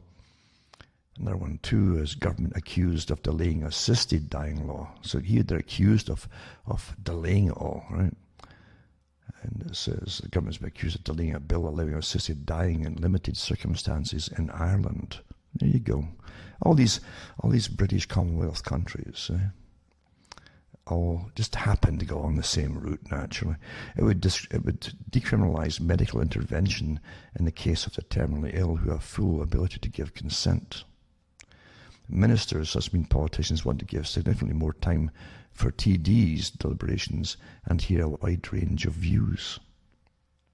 It's about giving people a choice where it's unbearable pain that they're suffering. And I gave the talks years ago when I saw them taking away the so-called addictive drugs that they were given. They could keep you alive for a long time. Pain-free, And you start, they get addicted to these. Well, folk could handle it. There's folk on some of these incredibly powerful drugs that could handle them and didn't go overboard with them and could manage day to day. I've got lots of articles here from people, and some that were sent to me too, where the poor souls were suffering because we're taking off all these drugs. Well, they might get addicted to them. This is all intentional, folks.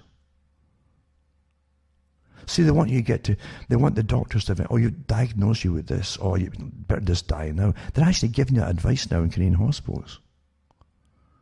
Rather than wait. I read the articles not long ago, in fact, where they advise people to be told in the hospitals what they've got and given the choice there and then, if they'd rather just have the euthanasia, it would save the state money. It's okay. It's amazing how they can find millions for the wars all the time, or stuff like that, or to throw out to other countries for charitable reasons, But inside the country, the folk that pay it end up getting euthanized when they can't pay anymore. There you go. And so there's an organization, it's called People Before Profit. So one of them who's in it, Gino Kenny, proposed legislation in limited circumstances and said sufferers would not be under any duress. He brought a Dying with Dignity bill before the Dáil for debate on Thursday.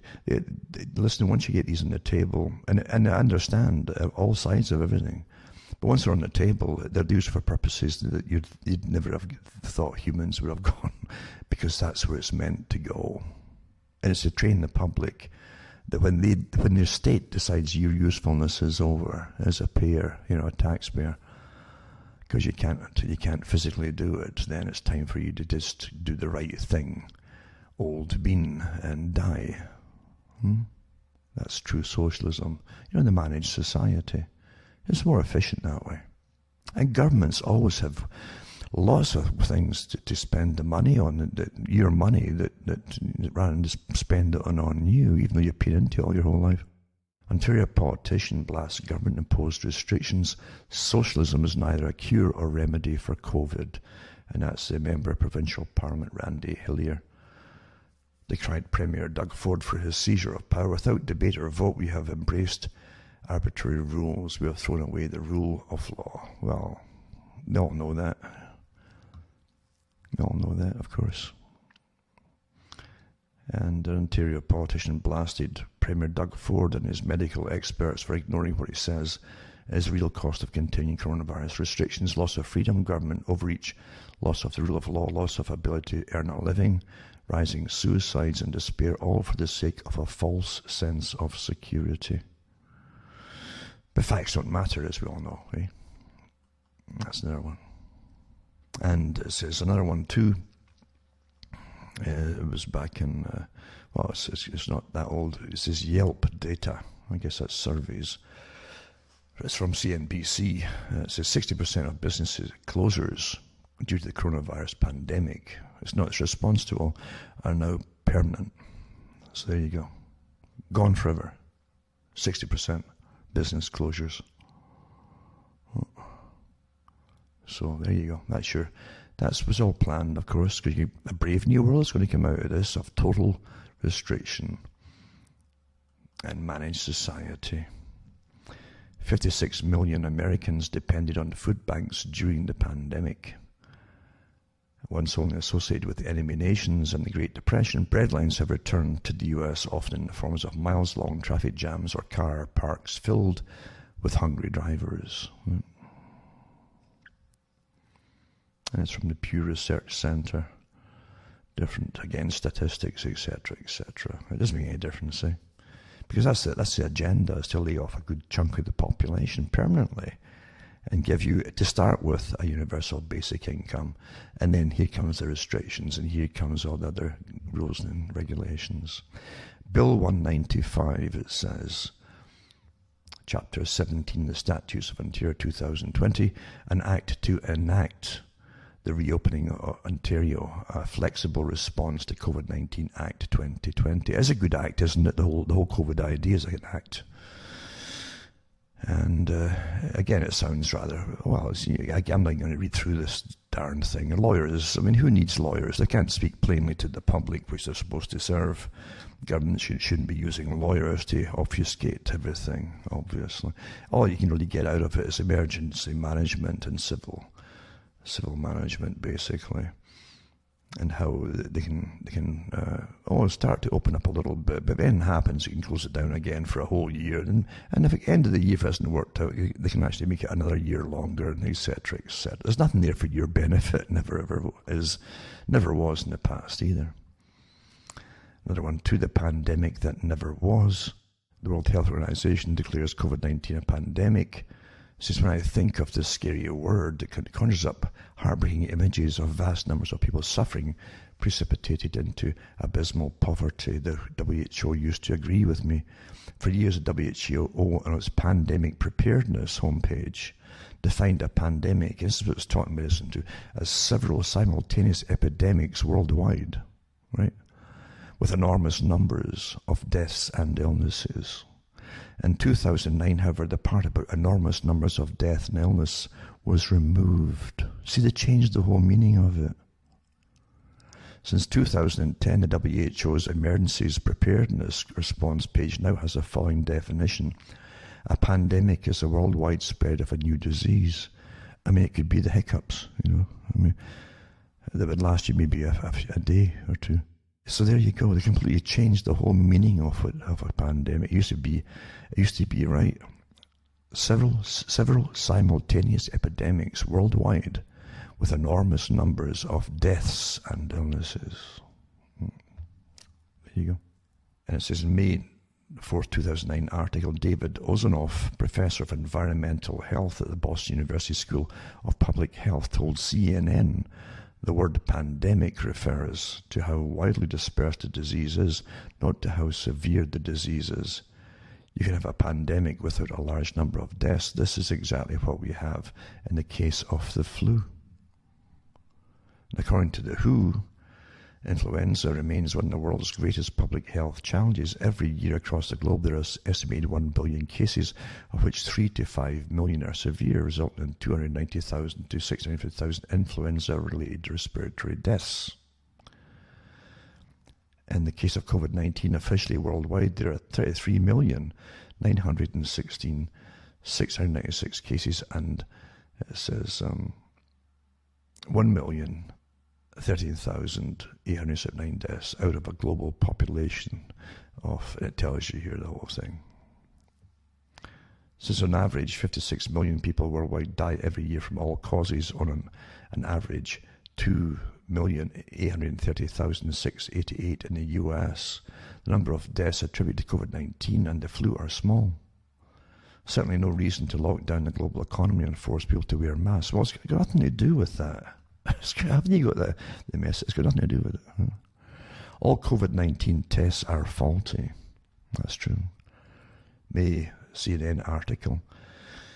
Antibody tests used to determine if people have been infected in the past with COVID-19 might be wrong up to half the time. Well, toss a coin in the air. It's the same law of averages. It's a pure guess. If you're wrong half the time, it's a toss. It says they got this from the CDC's own website. I've got the links here to all this, by the way. This is not conspiracy stuff. Which also state that antibody tests are not accurate enough to determine who should go back to work. Yet the EEOC, Equal Employment Opportunity Commission, is allowing employers to force employees to be tested for COVID-19. Well, what's the point of it? They're not accurate enough. May 22nd Science magazine article, coronavirus antigen tests, quick and cheap, but too often wrong. Well, let's lock down stacks of people, maybe thousands of folk with wrong tests. It's such a farce. This is farce. It's intentional farce. Nothing to do with it, you see. The PCR test, of course, is the type that gets the particles. And it says here in the FDA website on PCR test, page 30, it says, detection of viral RNA may not indicate the presence of infectious virus, or that 2019 it doesn't say COV-2, is the causative agent for clinical symptoms. So it may not indicate the presence of the infectious virus. The performance of this test has not been established for monitoring treatment of 2019 COVID infections. This test cannot rule out disease caused by other bacterial or viral pathogens. See what I'm saying? It's useless. It's just useless, absolutely useless. It's to do with fragments of nucleic acid. That's really fragments of it. Not the actual things themselves or viruses themselves. It says here, these tests aren't discovering new COVID-19 cases. They are creating them. Because you send in the lab, you see, and they multiply these things up to try to get a percentage of them. If you can multiply them in a percentage, you'll say they've maybe got it. It's a complete farce. It's not meant for diagnosis, according to the inventor. Doesn't matter. Facts don't matter, folks. You're under tyranny. The huge change coming to how you claim government benefits. Australians would use new, and here you go again, talking about how once they get you into, here's money you stay at home. Here's some conditions. So they'll use $250 million facial recognition to access the services now. Right? There you go. Talk about fascism, government and big corporations in total collusion. So new facial recognition technology will be used to access Centrelink payments, will also be used to enroll to vote, register drones, and by the way, in Australia, you've got to vote by law, register drones, and declare bankruptcy. Prime Minister Scott Morrison wants to make it safer and easier to use government services. The $250 million facial recognition upgrade is part of an $800 million package. How can the countries that are all locked down get this? You're going to be up to in your eyes and hawk for generations. That's that. You're slaves. Total slaves. Do you know that the U.S. private Federal Reserve Group has bought over stacks of all their businesses that have gone under? They're ended up owning the country. Slaves, eh? An interesting article is by someone that's quite a character, and it's Conrad Black. I don't know if he's still he was made Lord Conrad Black, I think, for a while, and he liked that one. He swaggered a lot. But he's an intelligent guy, regardless of all. And he used to own, I think, be the head of Hollinger Corporation, a massive media group. But he fell into he did some time for, I don't know, selling off shares or something. I'm not quite sure what it was. But regardless, he's got a good mind. But even though he's still wrong on some things here, in the article, he says, Liberals pledged to further oppress the country. If the government meant what it said in the throne speech, has lost its collective mind. And it says September 23rd, throne speech is an irritating modern jargon, a concerning document. The speech explicitly stated that today's aberrantly low interest rates create an opportunity for massive deficit spending because there's a global consensus that governments must do more, while also locking in the low cost of borrowing for decades to come. There is no such consensus, and the financial markets won't be built like that indefinitely to enable the federal government to finance the farrago of socialist ambitions that are outlined in the speech.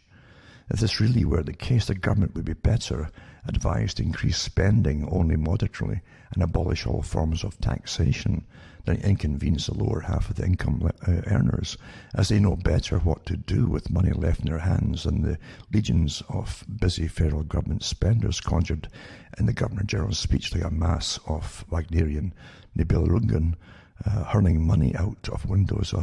Anyway, he goes on, and he's talking about this incredible taxation system to pay off this. And it's going to be the lower classes that end up getting all hammered again, as always, eh? But it's also the socialists taking over. Don't forget, socialism is the preferred method of the capitalists. I wish folk would catch on to this, yeah, to manage their world more efficiently for themselves. But he goes on and on and spells it out. He's got a good mind, as they say. He's up there and all the right people who know everything and so on that's going on. He also goes into the folk who survive coronavirus and says the vast majority of those who contract the coronavirus have no or minimal symptoms. 94.6% of Americans who are over 60 years of age survive the coronavirus. 99.997% of Americans beneath the age of 60 survive it. And there's no reason to think Canada is materially different. Moreover, because Canada has much lower population density and has a tighter shutdown, in some cases better management, Canada has only half the US fatality rate. I think part of it too is because the US literally shuts people right down and told them to stay at home if they were sick. That's a good part of it too. But he of course, the thing with Conrad Black in this article is he advocates that it'll come to an end, leave it alone, and then it'll be fine once you get a vaccine. Well, these vaccines, they've already had horrific results when you really get into the truth that is hidden behind all the glowing reports of it from folk going sick. I think a good 18% of the folk get instantly sick with the darn thing, fevers and all that. But don't worry, I'll get over it. Sure. Well, that's not good enough for me, folks. No way. The World Economic Forum's Sustainable Development Impact Summit featured 2 sessions updating on progress of vaccine development and distribution. And leaders from pharmaceutical companies and bodies involved in the COVAX facility to ensure equitable distribution discussed issues from vaccine nationalism to public trust. And again, how they're already been caught. Well, it's the salesman verbiage to give you, eh? And how they're going to distribute it equitably, and who gets them first, and to gain it, the trust of the public. It says they were some of the challenges discussed in 2 sessions at the World Economic Forum's Sustainable Development Impact Summit, and how to counter the myths of anti-vaxxers in time for a COVID vaccine, etc., etc. So the richest folk on the planet and the biggest corporations are financing ways to attack people who say they don't want it. Another one from Hell in a Handbasket on Stephen Donnelly, Minister for Death. People are peddling things which are simply untrue for whatever reasons. Yes, we know you are. It says Stephen Donnelly, the bought-off Minister for anything but health, is at it again with outrageous fear-mongering and smearing of anyone with an informed opinion, of which he sadly lacks. To suggest that anti-vaxxers, his term, not mine, are ill-informed and dangerous. Again, it's a smear term, you're anti-vaxxer. I mean, a lot of people are anti this vaccine because they don't need it. I think it was one of the bigwigs that said that too recently in some talk. It was Elon Musk that said it. He said in an interview that he wasn't going to take the vaccine because it wouldn't affect him. He's not a danger of COVID-19 with his age and all the rest of it. Never mind the fact, I mean, they can't even show that folk are actually dying off the thing that's causing them death. They might have it along with it, but the actual cause of death is not being exacerbated by COVID. This is a problem for the big wigs. They try to cover it all up, isn't it? It's amazing, eh? Mm-mm-mm. So this article goes on and talks about Donnelly. He says it's a pawn of Bill and Melinda Gates Foundation or murder factory, masquerading as philanthropy and simply doing their bidding as one of many Gates mouthpieces, and should be ridiculed for his acting ability buffoonery. Instead, he's held up as a paragon of truth and virtue while handing out diktats to the public to stay at home and obey the McMasters of the universe, whilst he and his corrupt cronies carry on supplying cheap alcohol in the members' bar of the Irish Parliament and laugh at the compliance of the majority of Irish sheep staying in their pens, while the so-called opposition join them in government to create a one-party totalitarian entity. Yeah, tell you. I'll put these articles up though. Yeah, Ireland unfortunately is so PC. So many sellouts, prostitutes that are sellouts to the PC jargon and the purveyors of political correctness that, I'm sorry, you had to clean out everything, a complete house cleaning to get back to any kind of decency in your country. Same as Scotland and other countries too. There's folk in Scotland at least speaking out about the massive corruption of the prostitutes they're all socialists, you see, bought and paid for by higher authorities, many of them outside the country that don't know. Doesn't surprise me. Florida leads the pack into phase 3 of lockdown, it says. So Florida's taking the US lead on transitioning into phase 3 of lockdown, which means and it goes on to say that, citing a dramatic decrease in hospitalizations, a decrease, right? Low mortality rates and growing strain in the economy, Florida has taken the US lead in transitioning to phase 3 of lockdown, which means they're open for business. The trailblazing governor, Ron DeSantis, went a step further, cancelling all outstanding COVID-based fines. And Tennessee has followed suit, and Mississippi is the first to lift mask mandates. Is this the beginning of a cascade of states looking at science and using rational thinking to make decisions on lockdown measures? Well, we'll see what happens there. Because propaganda and really good lie-making machinery can turn it overnight back into, terror, horror, We'll see what happens. This is an interesting article here. Again, it doesn't make any difference about facts, but the chief science officer for Pfizer, the big Pfizer pharma company, says second wave of coronavirus faked on false positive COVID tests, and he says the pandemic is over. Well, I've got articles from back in March And then to March, into April, when they said the pandemic. Remember when they were trying to get the one for I think, the company in Oxford, in England, vaccine company. And the guy said, the head of it, the CEO said, he says, we're desperate, we're racing against time to try and get a vaccine for COVID before it disappears, he said. That's what he said. So that was back then. But here's the Pfizer one saying the pandemic is over. The stunning development, a former chief science officer of the pharmaceutical giant Pfizer said, there's no signs to suggest a second wave should happen. The big pharma insider asserts that false positive results from inherently unreliable COVID tests are being used to manufacture a second wave based on new cases, and it was completely bogus. So Dr. Mike Yeadon, the former vice president and chief science officer for them for 16 years, said that half or even almost all of tests for COVID are false positives. He also argues that the threshold for herd immunity may be much lower than previously thought and may have been reached in many countries already. In an interview last week, and by the way, the links are all here, Dr. Yeadon was asked, we're basing a government policy, an economic policy, a civil liberties policy in terms of limiting people to 6 people in a meeting, all based on what may well be completely fake data on this coronavirus. And his answer after that question is a simple yes. He was asked that question. He says, yep. He says, were it not for the test data that you get from the TV all the time, you would rightly conclude that the pandemic was over, as nothing much has happened. Of course, people go to the hospital, moving into the autumn flu season, but there's no signs to suggest a second wave should happen with COVID, that is.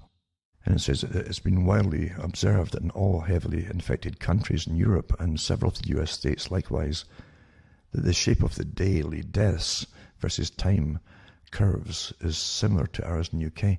Many of these curves are not similar. They're almost super impossible, you know. So in the data for UK, Sweden, the US, and the world, it can be seen that in all cases, deaths were on the rise in March through mid or late April, then began tapering off in a smooth slope which flattened around the end of June and continues today. The case rates, however, based on testing, rise and swing up and downwards wildly. So it's completely unrelated with the testing nonsense. So the survival rate of COVID-19 has been upgraded since May to 99.8% of infections. This comes close to ordinary flu, the survival rate of which is 99.9%. Although COVID can have serious after effects, so can flu or any respiratory illness. The present survival rate is far higher than initial grim guesses in March and April, cited by Dr. Anthony Fauci. Dr. Yeadon pointed out that this novel coronavirus, COVID-19, contagion is novel only in the sense that it's a new type of coronavirus. But he said there are presently 4 strains which circulate freely throughout the population, most often linked to the common cold. Anyway, it goes on and on and on, but again, facts don't matter, eh? It says other scientists argue that much of the population already has, if not antibodies to COVID, some level of T-cell immunity from exposure to other related coronaviruses, which have been circulating long before COVID-19. So they say a major component of our immune systems in the group of white blood cells called T cells, whose job is to memorize a short piece of whatever virus we were infected with, so the right type of cell can multiply rapidly and protect us if we get a late infection. Responses to COVID-19 have been shown in dozens of blood samples taken from donors before the new virus arrived. It says it's now established that at least 30% of our population already had immunological recognition of this new virus before it even arrived. There you go.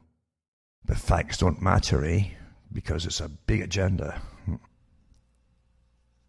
And another article, COVID-19 patients are now 3 times less likely to have highly infectious levels of the virus compared to the early days of the pandemic. And there you go, eh? There you go. Telling you.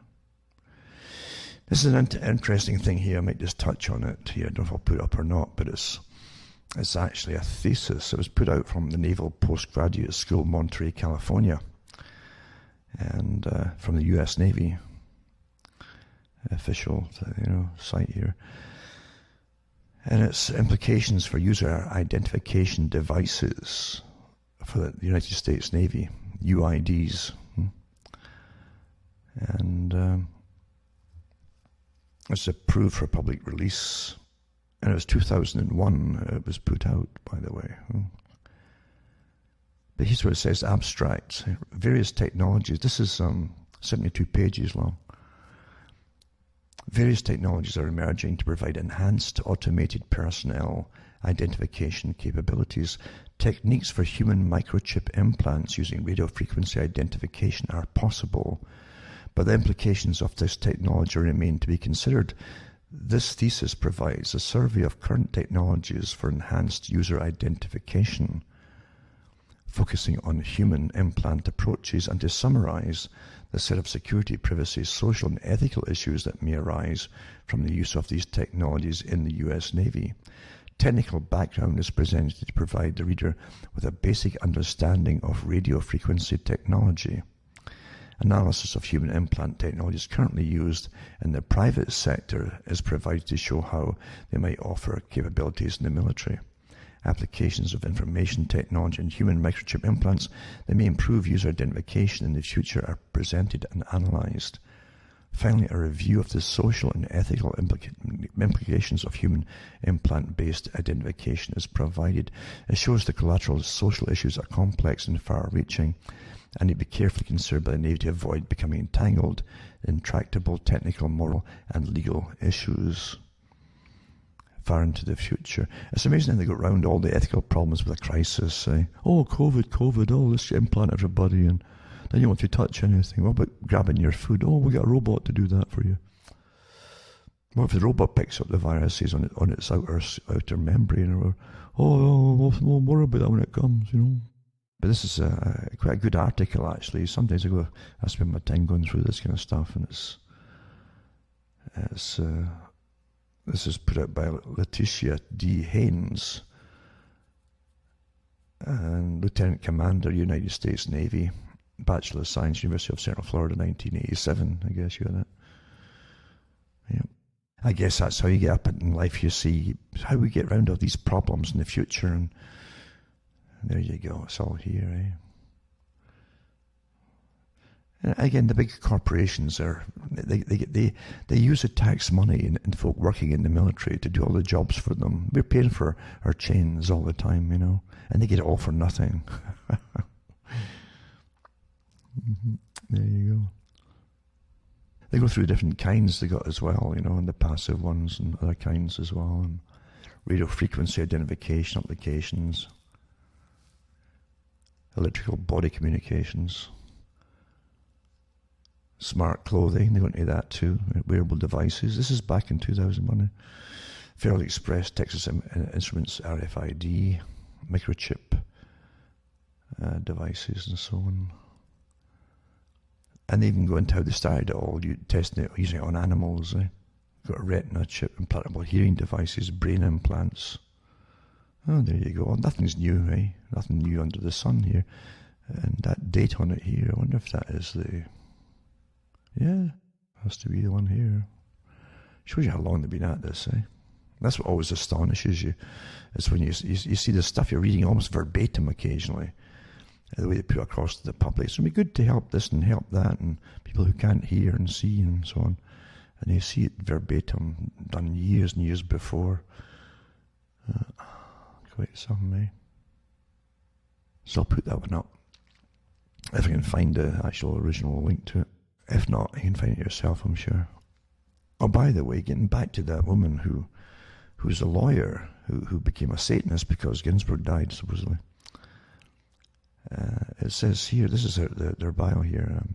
She was a Colorado Springs divorce attorney prior to joining Cordell and Cordell, Colorado Springs, and spent many years in government law representing, and here's what it says in the official bio, the entity. Many years in government law representing the entity. Eventually she began to desire more personal interaction with individual clients and their cases. So there you go. It's an interesting world we're in now, eh? Another article here is interesting as well. When you wonder about the, as I've said before, see, you've woken up and you find out that the communists took your country over a long time ago, and communism's a front for them too, you know that, you know. But yeah, all the mainstream papers, newspapers, TV, government too, was taken over a long period of time. And that's why they're backing burning streets down and all the rest of it, and cops getting shot, and businesses, black and white, losing their businesses, getting burned to the ground, and applauding it all. So you can't turn to your governments to help you when they're part of it. And the organizations, as look at the funding they're getting from the big corporations, even where you're getting your food from, it's all been taken over, you see. It's them, that is your system. That's what's the hardest part for to actually accept. And then, you know, before you're getting deplatformed, and you don't have to do much at all to get deplatformed now, except especially speaking the truth. That's all you need to do here and there. And it doesn't have to be vindictive truth or anything. Just speaking the truth is enough to get you deplatformed. From our Twitter, Twitter, right? Everything they've given you to converse with in this day and age is, again, it's power, right? And censorship. Former Twitter CEO says this: when capitalists are lined up, shot, I'll happily provide commentary, he says. Dick Costolo was criticizing a CEO for leaving politics and social activism out of the company's mission. Well, you know that Twitter is a charitable institution, don't you? I mean, it's not there for money or profit, is it? That's what folk can't figure this out. These folk that they want communism or the capitalists. Former Twitter CEO Dick Costolo stated in a since deleted tweet on Wednesday that in Me First, or whatever it is, or capitalists who think you can separate society from business are going to be the first people lined up against the wall and shot in the revolution. Costello added that he'll happily provide video commentary. He's known for supporting social media platforms and censorship efforts. Twitter's policies state you may not threaten violence against an individual or a group of people. We also prohibit the glorification of violence. Really? Depends who's doing it. The social media giant defines violent threats as statements of intent to kill or inflict serious physical harm on a specific person or group of people. The tweet apparently was removed not by Twitter, but by Costello himself. He criticized Coinbase CEO Brian Armstrong for his decision to leave politics and social activism out of the company's mission. It's been common for Silicon Valley companies to engage in a wide variety of social activism, even those unrelated to what the company does. And there are certainly employees who really want this in the company they work for, Armstrong wrote. So why have we decided to take a different approach? Well, it's one of these companies was wanting them to come in just to do work, not to be judges, basically, I guess it was, or social activists. Social activists, they pretty well said, do it in your own spare time. But, so there you go. You're seeing amazing. You better understand when these folk are saying words like shot and all that, they mean it, folks. I keep telling you, horror is coming down the pike big time. And it's been promoted from the top. Also, you have to look into Transition Integrity Project, the TIP, T-I-P. And it's a so-called bipartisan group of 100 current and former senior government and campaign leaders, academics, journalists, polling experts, and former federal and state government officials formed out of concern about potential disruptions to the 2020 United States presidential election. Concerns about the legitimacy of the 2020 presidential election, it says here. It's all about Trump again, and what they're going to do, etc. It's all about removing him, actually, when you look into it. And you see all the ones who are there, the crystals, the ones in the neocons are all members of this higher party, the neocon groups again. So it doesn't surprise me, but I think Whitney Webb did some good exposés at TIP, TIP, they call it, Transition Integrity Project. Or you can just look up on Wiki for the short version, but her version is much more in depth as to what I've discussed about, well, you're looking at revolution, ongoing revolution is what it is too. Yep. Another article here is The Secular Turn of Bioethics. That's 2008, this one here.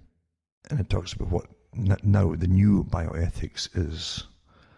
And really, when you read this, you're seeing how they're giving themselves permission, under the concern for humanity, understand, to decide ethical values, new ethical, re-evaluate what ethical values are, you see. You need professional people to do that. Ordinary folk just don't have the ability to perceive what ethical values are. You see, you're animals at the bottom. So you need these really special ethicists at the top who've gone through these communist universities to learn how to be, equally, non-judgmental in their bioethics.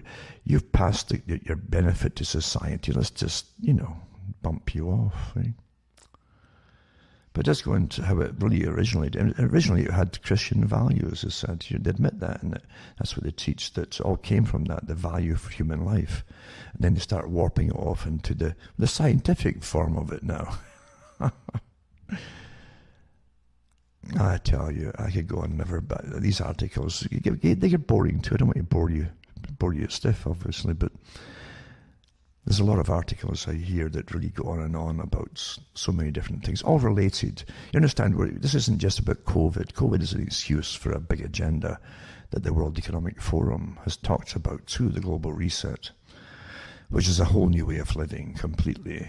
Will you even get born, the right to be born in the future for those coming along? Do they need you? Do they not need you? Etc. And euthanasia is to be stepped up. To get voluntary euthanasia, they can make life so bad, just with withdrawing medications, for instance. That's one of them too. They're already doing that. Oh no, you've been in pain now. Oh, there's a way out of that, Well, I was fine before on the medication. Facts don't matter. This is your planned, efficient society. And your betters decide what is efficient, not you. Yeah. See, your life only appears to be important to you, to yourself. You need professionals to decide if you're really worth saving or not. I remember doing the talks years ago when they had the so-called death panels. They nicknamed them death panels. And they've been doing it in Britain for years with the National Health Service. There's been some excellent documentaries put out there, and from some of them, with nurses talking about it, where they were getting paid. When these private companies came in and started doing the public-private partnership deals, and they start giving nursing sisters payments extra if they get rid of more patients per week from their wards, from the beds. And they could do it knowing they go home to die fast. But some of them broke down in the documentary stuff. But this is, how could you even start doing that for payment? I don't care who you are. You shouldn't get to that stage before you have a little breakdown, realize what you're doing. You should have known from the beginning what you were doing. For these sharks that come in and get millions, some of them were getting millions of dollars. I put it up a few weeks ago, the same article, I think, but I won't do it again. But it's a good example of these crooks that are lauded as some kind of geniuses that come in and get millions given themselves, for their advice on how to run the new system, as they plunder it personally and leave you broken, just like the same old ideas with the corporate raiders. They would come in and buy the share in the back door, buy up shares until they end up having a dominant share, and then stripping the company to the bone, and then reselling what was left of it off, which they all fell apart afterwards. Same kind of idea with the hospitals, only it's human life at stake now, you see. Now remember, folks, again, cuttingthroughthematrix.com. Send me a few bucks and donate to me, and you see how to do it there. payment is fine by cash, by cheque, and PayPal, and MoneyGram works as well. And you can be resourceful for other means as well. And don't worry about the post. Regular post is the way I always suggest it. Never register anything. They charge you more money. It actually takes longer if it's registered. More prone to open the darn thing up and get it lost. Whereas I've never had anything getting lost, I think, by regular mail. Just regular mail. It's fine. Don't, whatever you do, ever send anything by FedEx. They won't deliver to the house. And UPS. They don't do it. And UPS subcontracts to another courier company that doesn't even tell you if a parcel came in. They've done this often. And then their headquarters now is in I think Quebec or Montreal, for UPS, for the complaints department, and from another country it's hard to even understand them. So they don't always deliver to you. And if you're in a they call it an unregistered township, which is why you got lower taxes in them. But they don't want to go in there at all for some reason. Again, it's a punishment thing, I suppose. It's also the fact that they want you to go into the main city, which is about 25 miles away, to pick it up yourself. Saves them gas, eh? The crooks that they are. But yeah, UPS, I think, subcontracts to Pour Later Courier, it's called. And Pour Later is what a rip-off. So yeah, just regular post is what I always suggest to people. So you can buy the books in discs as well at cuttingthroughmates.com. Make a list of the official sites in case the comp goes down. And you help me take along as we go through this incredible war. This is the most amazing time of your life right now. A complete transition. This is the century of change. The Great Transition, century of transition, century of change. They talked about all through the 20th century in academia and the CFR and the Royal Institute for International Affairs, the Chatham House groups. Century of change, big changes and sustainability and whole new way of living. And here you go, bingo, do a crisis to make it happen because they invaded the crisis. So there you go. Now, the Trilateral Commission, which is a big branch, as I've said before, is back on the charge again. The unelected Trilateral Commission, and it's just a global order that seems so invincible. The end of the Cold War is now in doubt. Challenges to it come from within the very societies that honed and championed this order, as well as from more traditional political opponents of it. This is a 45-year-old organization. The Trilateral Commission is recreating itself to be a leader and an indispensable resource in this effort. The Commission has unique advantages in galvanizing those and developed democracies to move from lamenting democratic decline to taking action to remedy it. So they're actually complaining about populism. I mean, people fed up, just like Europe, of being in these conglomerates that were set up by the Trilateral Commission, Council on Foreign Relations. That's who drafted up the amalgamations. And that people were fed up with it, having no representative government at all. Or the government that you had ends up being like a provincial government and a European Union one at the top running the whole show. A non-democratic system. Because the agenda, remember, is to be post-democratic. To be efficient. Never mind these human needs and so on, human rights, for God's sakes. Eh? Now, it's hard for folk to think there are such evil people in the world because you've been trained to be naive, you see. And it's the same with the big lie idea. They always blame Hitler for quoting the communists, but that's why when he talked about the big lie, he said he's actually referring to the communists at the time during one of his speeches, where the communists, one of the leaders had said, if you're going to tell a lie, make sure it's a big lie. Because small lies that people can see through. They might do it themselves, a small lie, but a big one is too big for them to ever do, so they never do it. They can't imagine that it is a lie there. It must be true, you see. So make sure it's a big one. It's more effective. And that's so true, isn't it? It's also true, you see, that the group that run the world, and I've read the articles before, but from the PNAC group as an example, that brought you, the war on terror after 9/11, although they published it in the 90s, all the countries they wanted to attack and get rid of and overthrow their governments and bomb them into the Stone Age. And they're still doing it, of course. They still have Syria and Iran on their map and a few other ones as well. They published them before 9/11 happened. And they got their wish. They said they needed a Pearl Harbor event to make it happen, to galvanize public support behind them. It's the first thing you must do if you get a war started or you want a war, is to galvanize public support behind you, or it'll fall apart. And it's the same thing too with a pandemic. You just terrify the public by all means possible for a good reason. They actually call it the noble lie.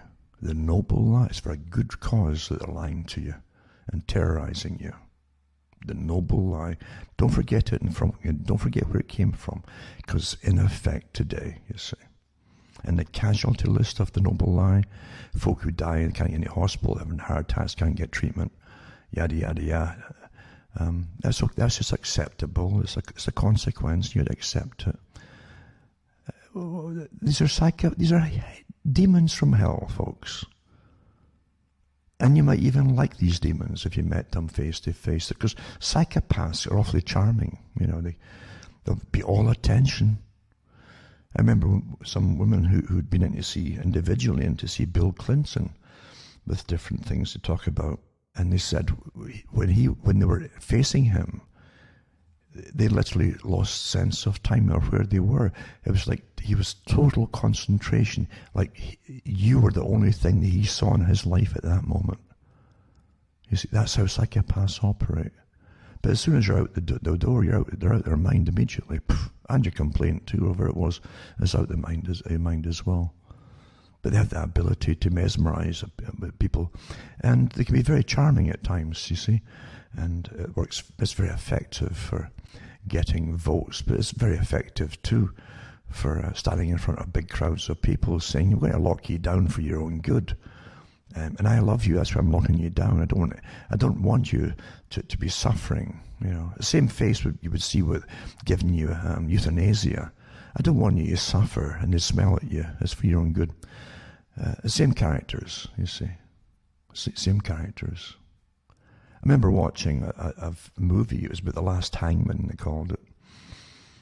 But the portrayal of actually based on reality and the truth and the diaries of the guy and all the rest of it, of the character. It was well done, The Last Hangman.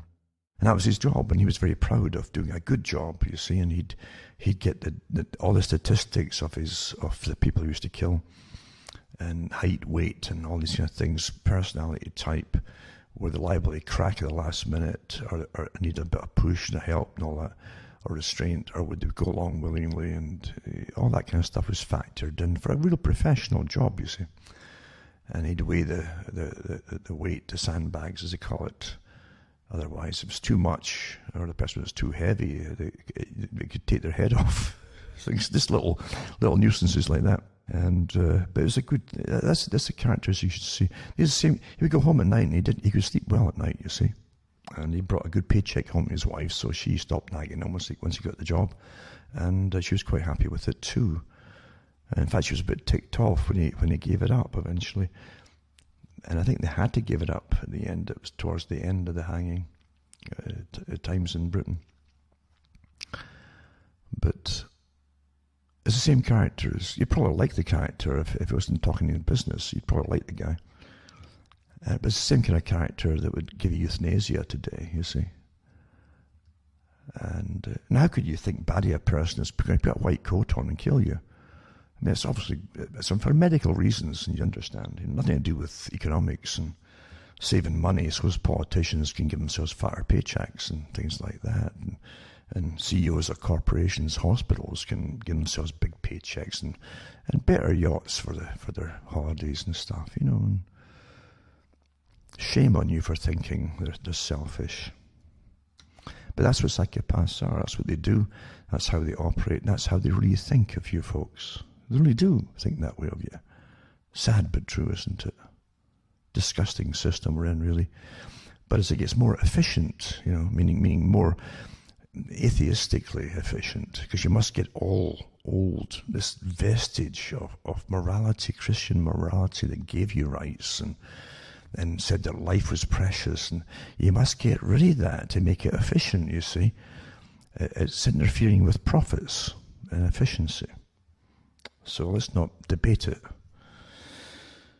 But there you go. I mean, what a frightening country to be in, where you have 2 doctors or 2 nursing, as they call them now, for these doctor practitioners, like nursing practitioner, doctor types things. They do an extra year or 2, whatever it is. Can sign your death certificate before you're dead, really. That's really it, isn't it? Your execution certificate. Regardless of your mental state. What a horror show this is. Eh? And we call ourselves civilized. But it had to happen. You start killing babies at one end, and you start killing the elderly at the other, and then you start bringing it down in between 2 other cases. Well, you're going to cost... Look at that poor guy in Canada. I remember doing a talk a few years ago, maybe a couple of years ago, he had an illness, but he was completely alert and the whole thing. He liked living, and he kept asking him just to have occasional help coming in at home. And the government wouldn't do it. And they kept advising him to take euthanasia. And eventually they did that. He was in his 20s. In his 20s. It's disgusting what's going on. It really is. And if you understand the power, as they take all power away from you having rights and freedoms to decide yourself what you want done, and you watch your own medical system, you're paying for all, you paid for all these hospitals didn't appear by themselves in public-private partnerships. Your tax money built them and equipped them. And here you are paying through your taxes for all, and your health care that's taken off your paychecks in Canada here, Ontario. And then two nobodies can decide, because do you understand they're going to get bonuses for putting you down for euthanasia to save the hospital, which saves the province money, your money. Oh, do you understand where this is all going? What's happening here?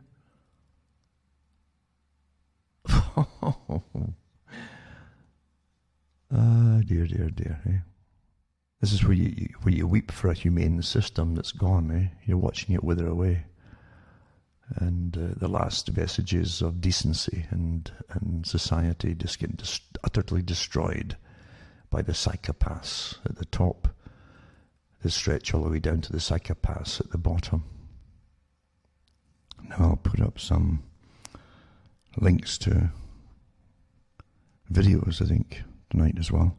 So go into cuttingthroughmatrix.com, remember, and I put these links up there on my site. And sometimes it takes a day for other people to pick up my talks and put up on their other sites as well. So go into cuttingthroughmatrix.com, send me a few bucks, and I can tick along, hopefully, as we go in through the winter months. It's going to be a very dark winter for all of us as they push this whole agenda through. You've got to have communications to people. Remember, too, I do read all the emails that come in from people, and I get a great idea of the headspace that folk have, what's happening to them, how they feel about things, and what they're experiencing as they go through this. It's very important. And as I've said before, you all have to keep in touch with a few people at least. Real people. Make sure they're real people, not the fake ones that have out there with algorithms and bots and so on. And you don't need to, if you see arguments starting, you're dealing with some fake, either one for the agents, one of the myriads of agencies with thousands of, as they call it themselves, cyber warriors out there, all getting paid by your tax money to attack you. So make sure you get a few people, not many, and swear to help each other out. Because you got to do it. You got to help each other out, and because things are going to get really, really tough. I mean, really tough to bring in this new system. You got to get brought to your knees until you beg them for a new system. Anything to help you. That's exactly how they play this game. And they've got all their cards on the table this time. They're not going to stop. It doesn't matter, unless God himself came and stopped them. But nothing else is going to stop them, because they're all completely sworn to this agenda of resolution. The old adage too, when they said that if they don't stand together, they'll swing, separately perhaps.